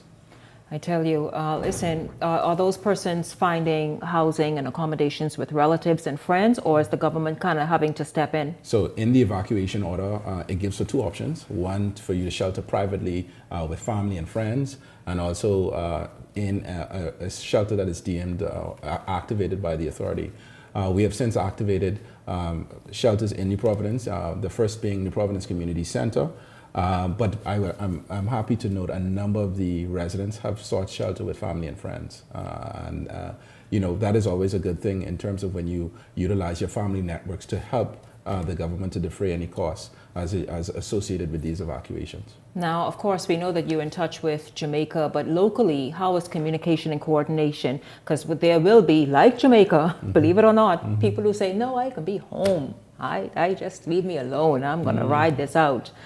Is there some sort of mechanism in place where there's still communication, hopefully, that's happening? So the Disaster Risk Management Act speaks to when an evacuation order is given. If you fail to heed the evacuation order, you put yourself at risk of cutting yourself off. Meaning, in Bahamian terms, you're on your own. Yes. Wow, that right there. Unfortunately, we don't take the evacuation orders lightly. When we give them with the facts, the risks associated, and we want Bahamians to be, of all things, safe rather than sorry. No, I totally agree with you, because we're used to evacuation orders being given, say, in Florida and other states in the United States, and people taking heed. But here, I guess we're getting used to the concept, but understanding that it's urgent and it's important. Once one is given, do what needs to be done. Yes. What is your message to Bahamians tonight as we, in the days ahead, perhaps prepare, whether for it's a tropical storm, whether it's a Category 2 hurricane, which still nothing to be dismissed. What do you want to say to us this evening? So as always, we've been preaching to get prepared, get ready, and stay storm ready. As you know, Shanique, resilience is not just a government approach, or preparedness is a whole of country approach to disaster management, and this is something that we are encouraging residents to take a part of. Make sure that you have your family emergency plans together. Know your nearest shelter. These are things that you can do in what we call blue sky times, when we do not have a storm in our waters. Visit getready.gov.bs. We have a number of resources there. The shelter listing, so you can know where your first, second, and third options are. What to pack to go to a shelter. What to do if you have an animal. How to secure your homes. These are things, resources, and tools. And to know if the shelter takes animals. Yes. I would hope they do, because Jesus, who will leave the animal? So unfortunately, at this time, our shelters, we have to redirect residents to the various private sector veterinarians and the Humane Society as it relates to animals. Shelter capacity is a challenge in our country. It's at 3%. We recognize this, and so we're moving swiftly. We just opened the Abaco Hurricane Shelter. I saw that, yeah. We're moving quickly to try and remedy this over the next 5 to 10 years to raise that capacity to about 10%, which is the global standard. I thank you so much, the Managing Director of the DRM, Aaron Sargent, on the move, and even after another and the latest news conference, you've come here to speak to the Bahamian people, to kind of just calm us and understand, also to stress why evacuate now, to be ahead of any issues happening, because once the evacuation is done, the airports are closed. Closed. I tell you that right there is quite important to think about. Meanwhile, though, I'll tell you this, Robert Dipkuch Karen is sending a message of assistance in the event of damage to property, loss of property after the storm. If we have that SOT, we can go to it as we wrap up in this segment. This is Beyond the Headlines. Is coordinating directly with the Royal Bahamas Defense Force, Royal Bahamas Police Force, Family Island Administrators, Public Hospitals Authority, the Ministry of Works, the Ministry of Social Services, and the Bahamas Power and Light. Pre-positioned supplies have been deployed to the southeast and central Bahamas. Air and maritime assets are in place for transport and evacuation support. Shelters across the affected islands have been inspected, staffed, and are now operational. I want to commend the teams working under difficult circumstances to protect lives and property, particularly our Family Island administrators, local government officials, and members of the National Emergency Operations Center.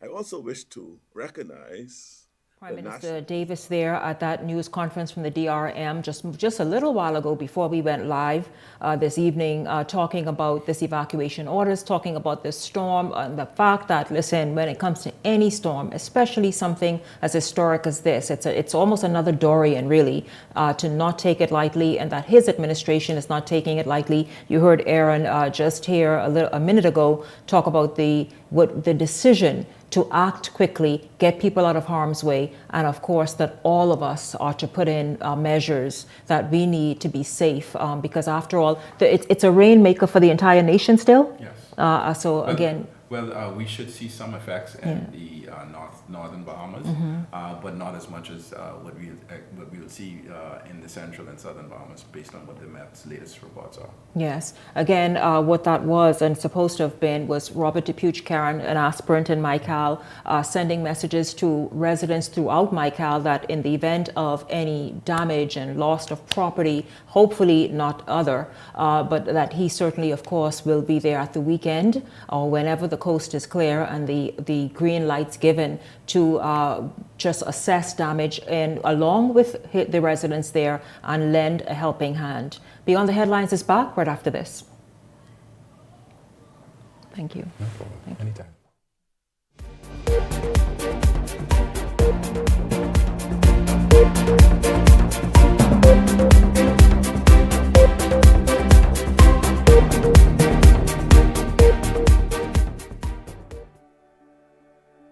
We have to be mindful that as much as we want touristic development, what impacts the fishery? Over-coastal development, destruction of mangroves, overzealousness of the industry. We have a new movement called do-it-yourself fishing. That is anglers who come to the Bahamas, they don't engage in hiring a guide.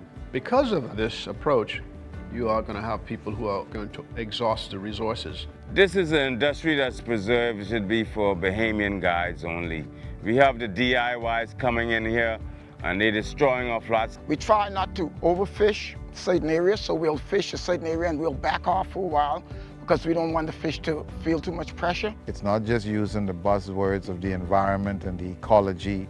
The tourists can be educated that the more you support local ownership, people are doing it obviously the right way, the more the economic circulation in the communities. I think the most critical thing is accountability, and that accountability by way of legislation, both the Act and regulations to govern fly fishing in the Commonwealth of the Bahamas. I look at conservation efforts and the regulation that I've seen to protect the industry that's in the developed world. All of those jurisdictions have implemented strong regulation to protect their fisheries. We are way behind, but we do have a movement and a consciousness. We know where we need to be.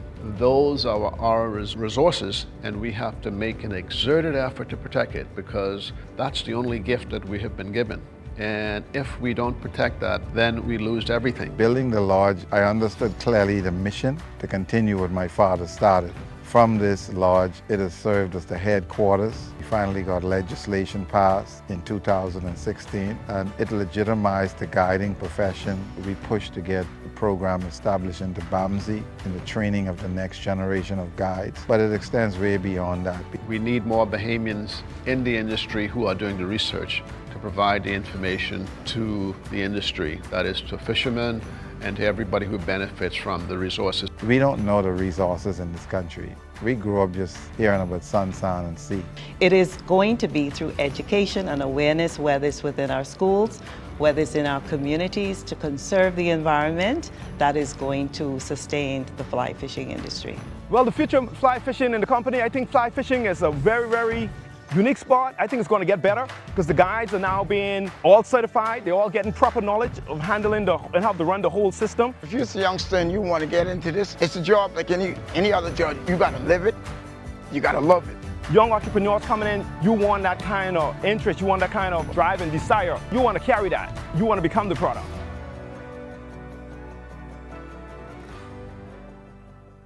Edenwell has expanded their testing menu. We now offer blood work, drug screening, and so much more. Our hours of operation are Monday to Friday, 7 a.m. to 5 p.m., and Saturday, 8 a.m. to 1 p.m., located on 11 Madeira Street. We are here for all of your laboratory needs, with fast and reliable lab work done by our friendly and knowledgeable staff. Let us help you take the needed steps to stay in the know about your health. Let's keep working towards a healthier you. Stay Eden well.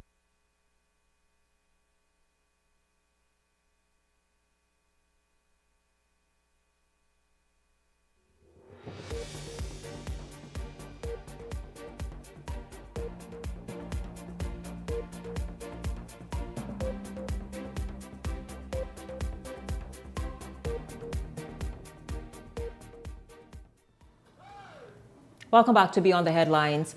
Of course, we're going to get into some other topics and shift gears in a moment, but I'd like to bring in the Hot Topics panel. Leslie Miller, Garth Rosborough, Howard Johnson. Gentlemen, good evening to each of you. I want to just jump right in with what Jamaica is bracing itself for. We remember in 2019 hearing forecasters just sort of prepare us for Dorian. We couldn't imagine at all what they even meant, and truly what they meant, that it was literal. And so I imagine Jamaica, they seem to be paying attention, but obviously quite uncertain because they don't know what will happen and what to expect. Your thoughts on these storms, the fact that they're more ferocious, and this one that's just creeping along? In 1988, during Hurricane Gilbert, I happened to have been in Mandeville at the time, and I recall the extremely dark clouds. Whenever you're dumping a lot of water, Shanique Miller, places like Jamaica, they suffer from landslides. Oh, yeah. And then they lose a lot of livestock because the livestock actually drown. Your vegetation actually withers away, and they actually drown. And for people in Jamaica, they're very well cautious and respectful of hurricanes, as their history has shown that this type of natural devastation is not anything to take lightly. I also happened, in my experience, to be the person that actually evacuated in New Orleans during Katrina. I remember that. I actually ushered out the last flight out of New Orleans. I was sent from Atlanta to board those people. And I also recall those clouds being extremely dark. And based on my experience, Shanique Miller and Dorian and all the other hurricanes that we've had here, this definitely is not anything to take lightly. I think Mr. Sargent and others have hit it on the nail head. And for you being people who are now being evacuated and moving to the safety of others people's homes here in Nassau, I say kudos to you and job well done, Bahamas.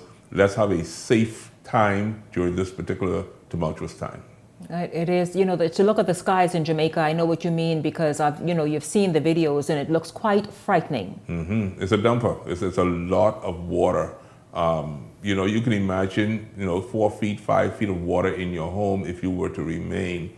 And so electrical damage as well, plumbing, sewage. I mean, it gets horrific, Shanique Miller.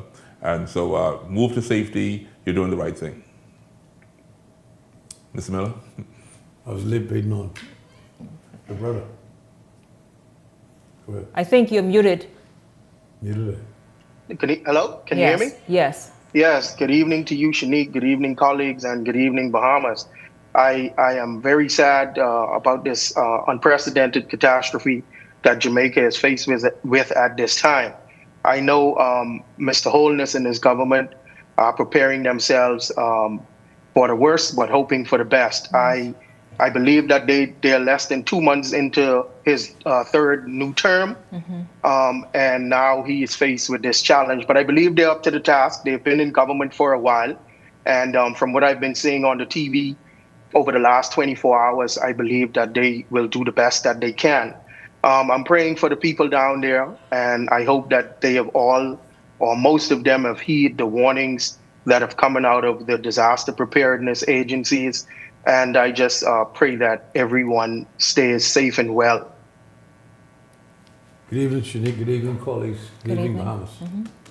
After experience the hurricane that we went through just a few short years ago, you realize that Abaco and Grand Bahama is still in a hell of a position. They haven't found themselves out of that condition as yet. You go to Grand Bahama, you send where that hurricane hit, on an Abaco. A lot of the houses are still derelict in status. We really need to be more serious with these hurricanes. I think the Prime Minister made the right decision in asking those in the far-fetched islands to please come nearer to New Providence or Grand Bahama, because God knows the problem is if they get stuck up there, how are we going to get to them? That's what he's afraid of. How are we going to get to our brothers and sisters in those far-flung family islands if the hurricane, God forbid, was to come this way? I just hoping and praying for our brothers and sisters in Jamaica, because this is not the time for Jamaica to be saddled with a hurricane. No. Jamaica just finished an election. The economy is just trying to bounce back. There's a lot of work to be done, and hopefully God would spare their lives or not, like, because it's so mountainous. So once that water started to flow from up in the mountains and that comes down, there's no stopping, because, you know, people forget it's not the wind that does the damage, you know. It's the water. Because every gallon of water is equal to 9.5 pounds. People don't understand that. Very heavy. And that's why water causes so much destruction. Very dense. And I trust to God that He would give Jamaica and all the Caribbean and other islands a break, and let us be the last storm. Yes. And let it sway where it's supposed to go in the ocean.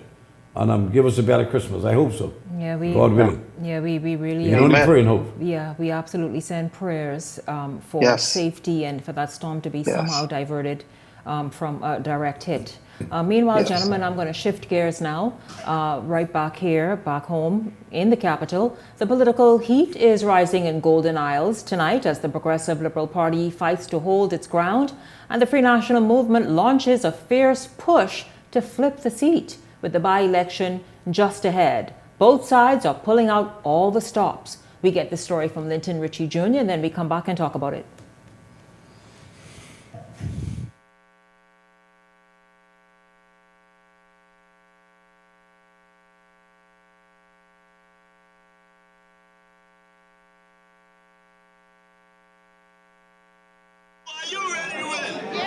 Ready to hit the ground running. Supporters of both the Progressive Liberal Party and the Free National Movement turned out in full force this weekend, lining the streets outside their respective Golden Isles campaign headquarters. It's a clear sign that the race to the polls is now underway. PLP candidate Senator Darren Pickstock and F&M candidate Brian Brown both say they are confident as they prepare to make their debut on the front line of electoral politics. We are going to win. By the grace of God, we are going to win this seat. We are knocking on every door, hearing the concerns, and we are listening. We in the Free National Movement, we work for you. Campaign teams wearing red and gold move door to door throughout the southwestern constituency. They encourage voter registration and listen to the concerns of residents. Brown says if he is elected, quality of life issues will be his first priority. Bad road infrastructure, the water is bad, the parks are not taken care of. Burning of the coal. With the seat left vacant following the passing of PLP Member of Parliament Von Miller, Pickstock says his focus is to continue the work that was started. We have started paving on Spikenard Road. We've moved on to Harmony Street. We have paved Unison Road. And we are moving further west. Parliamentary registration officials confirmed the voter registry for Golden Isles is now closed. More than 7,000 voters are expected to cast their ballots in the by-election set for November 24th. Linton Ritchie Jr., Eyewitness News. Well, gentlemen, there you see it, a whole lot of yellows, reds around the Golden Isles constituency this weekend. Your thoughts on how this is shaping up? How about that? How about let's talk? And by the way, at this hour, the Progressive Liberal Party is hosting a link-up somewhere in, I think, southern New Providence, I think. Right on the park next to Mr. Davis Church, Ross Davis Church. There's a park? Having it as we speak. Yeah, there's a park. There's a rally there? going on. There's a rally. Okay. No, there's a 5-seat rally going on there now. Okay. But gentlemen, your thoughts about Golden Isles and how that's shaping up? Good to see you again, Howard Johnson. This should tickle you pink, I should say, for this month. I have just seen the largest campaign sign in my lifetime in the Bahamas. I saw it on Adelaide Park. I saw it outside of Adelaide. I've never, ever seen a campaign sign that large. And then, of course, there are all the paraphernalia. Yeah, just littered down the street, Progressive Liberal Party, Darren Pickstock. Here's what's happening, Shanique Miller. You have to sell Darren Pickstock to Golden Isles. We don't know Darren Pickstock. So all of these pictures and billboards is an attempt for us to be comfortable with the person of Darren Pickstock. We know the Progressive Liberal Party. We know Von Miller. We know the history of elections in Golden Isles. We know Brian Brown because he's been on the ground for some time. We know of Brian Roll. Many people probably still don't know him. And so what we're looking at in Golden Isles is either you're going to put your apples into the candidate in order to win this by-election, or you're going to put your apples in the basket for the party. And right now, the Progressive Liberal Party is a stronger party, but their candidate, to me, is less known than the Free National Movement's candidate. And of course, their leadership is weaker. And so the question really is, will the people vote for the person, the candidate, the representative in waiting, or will they vote for the party? Well, who has spoken with, let's say, for example, Darren Pickstock? What kind of man, candidate is he? This is my issue, and I only speak for myself as my opinion. When you come into Golden Isles, we are a middle class, upper middle class society. Some areas. We're looking for... So he can't relate? We're looking for representation, but this is what Garth Roseborough looks for. I'm a human resources major, just like Howard Johnson. I want to see your resume. I want to see your track record. I want to see where you're coming from. Me personally, I'm not prepared to hire you unless I have some comfort level in knowing your ability. For me, I have not seen any proof that Darren Pickstock can be the type of representatives that we're looking for. I just don't have anything. So let's look at Brian Brown. Brian Brown has been there working diligently for years. The issue with the F&M ticket, however, is that the party is not cohesive. They seem to fall apart many a time. The leadership seems to be questionable, and they don't even know if they're going to compete, because what I'm seeing in Golden Isles right now is a well-financed campaign for the Progressive Liberal Party. I don't see $1 yet for the F&M. It just looks broke. Okay, but what about the COI's candidate? They don't exist. We haven't seen them. We don't see no headquarters. We don't see nobody walking. We don't see no black shirts. And these are the people, Shanique Miller. Well, who does Golden Isles want? If y'all say y'all don't know Darren Pickstock, Brian Brown doesn't have it, Brian Roll is invisible, who y'all want? We just want good representation. We want proof of good representation. Now, Mr. Pickstock said they're now paving the roads. I cannot give him credit for the paving of the roads. I give the Progressive Liberal Party government credit for paving that road. And that road is being paved right now for the dead. Spikenard Road, that's a dead people road. We need our roads paved for the living people, like I said, on Lazaretto Bend, Bacardi Road, in front of Vaughn Miller's house, right there where we get our breakfast in the morning, and especially where budget is. That's a catastrophe. These are a whole lot of issues in Golden Isles constituency, so if you're going to talk about getting to work, you have a lot of work to do in less than a month, less than 30 days to convince us that you are that candidate, because once again, I repeat, we just don't know you. We need to know your worth. Howard, your thoughts? Shanique,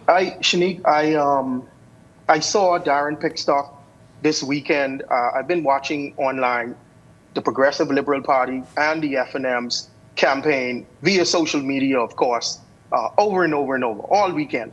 And I see Darren Pickstock in a few ads. I've seen him out there doing stuff, trying to define himself as a viable candidate. That's correct. And trying to let the residents of Golden Isles, and by extension, the people of the Bahamas, know him and who he is. Now, I criticized him before because I felt like he could have parlayed his time in the Senate a little better and make himself a nationally known person. What he is doing right now is trying to catch up to Brian Brown in terms of being known to the constituents. That's what Brian Brown has ahead of him at this moment. Yes. What Pickstock has as the feather in his cap is his party is the government, and his party is going to pump the necessary resources in there to give him the edge. So while there are some balancing factors, and while Golden Isles is not a seat that you can say in recent history is a sure seat for anybody, Michael Halkitis had it, Charlie Maynard beat him, Halkitis came back and beat him, Dan Vaughan had it as a PLP, Dan Vaughan had it as an F&M. So Golden Isles does what Golden Isles does. But what I can tell you from what I assessed over the weekend is the PLP seems to have the edge. I've been very concerned about how the F&M is rolling out its campaign here in Golden Isles and even nationally. When I look at these link-ups and I compare it to the F&M's rollout of candidates, I just see more energy and more life. Well, the link-ups from now an Howard, incumbent government. Howard, one second. The link-ups are different because I just said a moment ago, and I just remembered that there is a link-up happening now. Has the F&M had, outside of rolling out its candidates a little while ago, has it had its own rally-type meeting? Well, they were supposed to have one, and I believe, and I stand corrected, I believe that it it was postponed because of inclement weather at the time. And so now what I'm trying to say, though, is, yes, they do matter, though. They pulled 3 off, almost 4. Look, Shanique, at this time, 11 months before an election, in recent history, whenever governments, and I've watched them all across the Caribbean and the world, when a government is about to be swept out of office, they are lethargic, they lack energy, they lack focus, they are disorganized, and they are limping to the finish line, so to speak. The PLP does not look like that. When I saw them on the Labor Day parade, I saw energy, I saw vigor, I saw vitality, I saw them looking very hungry. And I see Brian Brown and his crew, the numbers match. It looked like they had just as many PLPs as there were FNMs out there campaigning, if you want to do a cursory examination of the numbers. But when I look at things that matter, optics-wise, like energy and momentum and fire and hunger, I think the PLP has the edge with that at this particular time. You know, this is an interesting scenario. A few of Warren Miller, my friend and brother and Dave, we made a conscious decision we were not going to do any campaigning until after his funeral on Friday, and we stuck to our guns. We met with Pickstock on Saturday, had a conversation with him. He indicated to Dave and I what he thought and the group was his toughest areas. So we said, well, we'll go in those tough areas and see what you're talking about. Because what has happened here, people keep talking about how well-known this guy is. He was around. He was campaigning with Warren Miller. Let's get that straight. Warren was the person that they voted for, not him. Well, we went into one of the areas this afternoon for about 2.5 hours. We'll be back there for the rest of the week. And I can tell you all, what they're claiming that he's so popular and he knows the people. Then in his supposedly best area, we will beat him in there. Hold on, are you talking about Brian Brown? He will get beat in both areas that they claim he's been through the areas, and these guys, the PLPs, are talking about these areas where he's been in there all the time. You got to realize, yes, he's been in there, but we've also been in there for the last several years with Warren, consistently. So he wasn't been the only one in there. We have been in there. The top people who work with Warren, God bless him, in his campaign. No, I know you were just there recently with him. We were there tonight. No, I don't mean tonight. Yeah. I'm saying with Vaughn, you were there just recently before he stepped out. And we went in there this afternoon from 5:30 until 7 o'clock, and then I came here. And I'm telling you, we go from door to door, house to house. Met a lady with 7 boats in her yard. She has some apartments, okay? And we asked, how you all feel about the brother? I don't know. Most people, you all believe that everybody knows him there. That is not true. Few people know, because few people know anyone who's not the MP. Remember that. You're only a worker. So they don't really know you're such disabled because you live there. That doesn't give you any more rights than anyone who they may have known on the national stage and people who they know personally. And from our indication, we met some fellas the other day. I'm playing backgammon. 7 guys was on there, 8 guys playing. And we asked, what's the score with the brother? Say, like what? So, he can win this area. Say, he don't know what he can do, but he comes around now and then to play checkers with the people next door and what have you. But they haven't given him no, rah, that he's a Chauvin. And we will beat him in those 2 areas. I guarantee that tonight. He will get beaten. Both of them areas are supposed to be his best area. Because we got a team there who works with Warren really hard and who knows the people. And we are associated with them. And we will go on Warren's track record in those areas, and also the fact that people are going to vote for him because just in his memory, just to show love to Warren. And that's what we got tonight, that they were so sorry that he's gone. We met one guy who was there. In fact, he just lost his job today. So Mr. Millie and I cursed Warren a couple of times. But on Saturday, I started crying because he did help me. And I was I really should have done more. And treat him in the better way they treat him. And I feel sorry for his passing, his untimely death. And I will be voting for him. So, I don't want people to get carried away that this fella is Mr. Popular and all this, because it's not true. Warren was the MP. So he was the man out front. This guy was in the background as an FNM supporter. Remember, he didn't work. He wasn't working with us over the last 4 years of the election, You all forget one thing. He worked with Warren as an FNM between that time when they were campaigning. But the next 5 years, he wasn't visible there. He had no right to be visible in there because he was not the member of parliament. So that's put things in proper perspective. Now we'll see what happens, but I can guarantee you, and what they claim to be his best areas, we will beat him in those 2 areas. I guarantee you that. Well, I'll tell you this, we have a lot more to talk about when it comes to this Golden Isles by-election. Oh, yes, we do. We absolutely, we're going to scrutinize each candidate. But let's move forward with this evening before we wrap up this segment. The Coalition of Independents ratifying 2 of just a few candidates left to complete its election 2026 ticket. The candidates were for the Fox Hill constituency that is currently represented by Minister of Foreign Affairs Fred Mitchell, and the Nassau Village constituency represented by Jamal Strawn. Yes. Who is after Fred Bad? The COI? Yeah. Oh God, they kill it. Oh, wait a minute. You forget the, anyway, let me finish read this because you forgot obviously the FNM's candidate. In the Nassau Village constituency, the COI's new candidate is Stephen McQueen. He will battle Jamal Strawn, and the Free National Movement's pick for that constituency. McQueen, during the party's ratification exercise yesterday, insisted that he is the man for the job, making this plea to residents in the area. A village. By profession, I'm a teacher. By calling, I'm a minister of the gospel of Christ. To the people of Nassau Village, I live where you live. I know that the struggle is real. I know this. Because of this, I speak to you, thanking you for welcoming me into your homes, into your hearts. Thank you so much.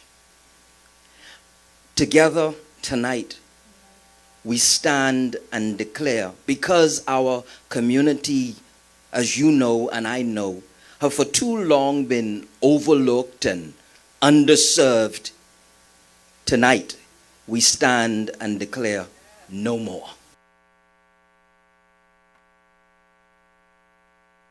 It takes a village. By profession, I'm a teacher. These programs can be merit-based programs, need-based programs, government-funded, targeting various educational levels and fields of study. These programs are awarded to students with exceptional academic achievement, such as high GPA honors. Need-based scholarship is provided to students who demonstrate financial hardship and need. Special programs targeting Pacific students, groups, or fields of study, such as those for students with disabilities or with technical education in the field that support national development goals.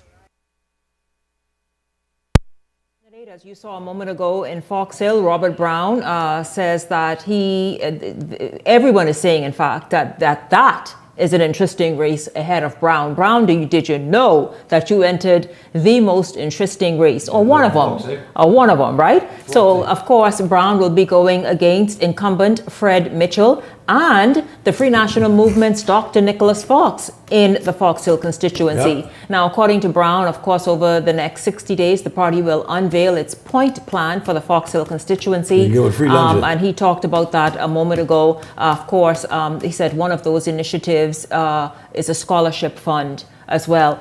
Gentlemen, your thoughts? The COI seems to be ahead of everyone else. Every other political organization in terms of rolling out its candidates. Yeah, it's a good effort, and I give kudos for the effort.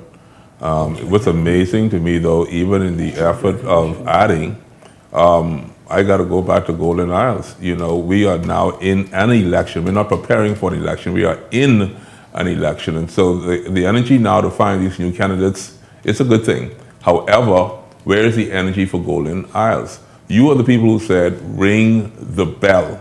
The FNM said, ring the bell now.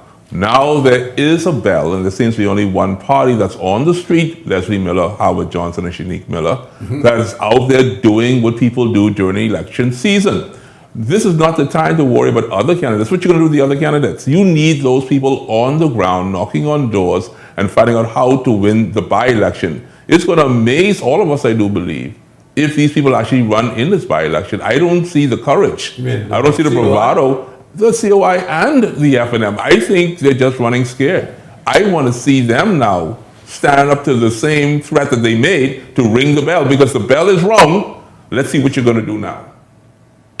Shanique, I think that Mr. Brown is entering a Fox Hill race that is looking to be very competitive. I hope he stays away from talking about hot dogs and sausages and rear ends. And hold on now, Howard. Nobody said that in this discussion. Yeah, leave our hot dog. But if he does that, listen, Shanique, I think that the COI gets an A for effort as well. They are good with messaging. They like to be on social media. Some of the things that they say are very educational in content, and sometimes then they drop off and there's the embellishing and the overzealous stuff that is alternate reality. But by and large, I like some of the educational things they try to inject into the Bahamian consciousness. I'll give Lincoln them that. But for me personally, at best, I believe that the COI as a party will get what the DNA did and maybe be a spoiler in some seats for one party or the other to win those seats. And at worst, they will all go home without their deposits in the next election. And that's how what you want to bet? How you want to bet on that? Remember now. Remember, remember, y'all. Leslie had to pay me on this show. You want it now? Yeah, give it to me. Give it to me. Yeah, give it to me. I'll take it. Leslie, go ahead. None of them would get a deposit. You had to pay me on the show. Not a single CIO would get a deposit back. None. Okay? The PLP has made a decision that they're not dealing with any candidates now until this by-election is completed. So there's nothing else going on except having all the troops out on the ground. And you know, after we made that statement about the war room, all the war room warriors are now on the streets, by the way. And I thank them for that. All the fellas are there now, and the ladies are campaigning. It's going to be interesting to see. The situation in Fox Hill is a I don't know, it's a vexing one in a point. This guy, Dr. Fox, he and Mr. Mitchell, who's the member of parliament, they're going to have a hell of a fight. I expect Mr. Mitchell to win that fight. I don't know Mr. Brown, I've never seen him in my life. I expect he may get himself on 100, maybe 200 votes. But overall, I predict that the COI will not get nowhere near more than 2,500 votes in the whole entire election process.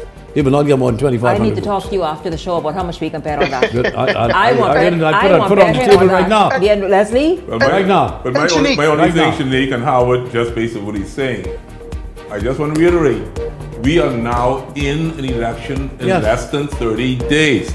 If you have this courage, if you have this ability, if you have your ducks in a row, if you are organized, if you are saying to us that I am prepared to govern this country, then you should be ready now. And if you're not ready now, what is your excuse? We are on the ground. We are waiting for you. Where are you hiding? Don't talk to us. I understand. We want to see action. Yeah, up to yesterday evening, in a meeting with the FNM, the leader still said that he didn't want to put a candidate there. They said if they put he said ring the bell. That's it's not going to be Brown. Ring the bell. If they put a candidate, it's not likely to be Brown. No, man, they cannot move away from Brown. What's going to happen is, listen, he's already ratified. He has not, listen, none of them have gone and make that deposit yet. Remember that. The FNM cannot move away from Brown. Also, they can't? Garth, you don't know if the COI will have somebody in Golden Isles. Wait and see. Watch. Yeah, they have somebody, Brian Rose. We just need them to show up.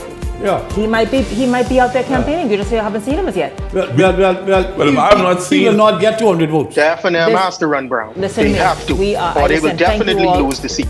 Gentlemen, thank you all so much. Of course, our thoughts and prayers with the people of Jamaica, and even right here, we pray as well. That's right, and so we pray as well, certainly to escape that storm. Beyond the Headlines will continue to track it right alongside you and bring you all of the latest information as we move forward in this week. Thank you all so much for tuning in. Of course, at the top of tonight's show, our guests from Jamaica live with us this evening. And of course, in the middle of the show, the DRM was here as well, Aaron Sargent. And right here in this segment, Leslie Miller, Garth Roseborough, Howard Johnson. Thank you, gentlemen, as well. And a big thank you to all of you. Say it again. You got shot to give some to these? For the lady who got killed. Which lady, Leslie? Are we talking about last week? Oh, you did? Okay. Jesus, Leslie, you can quote me.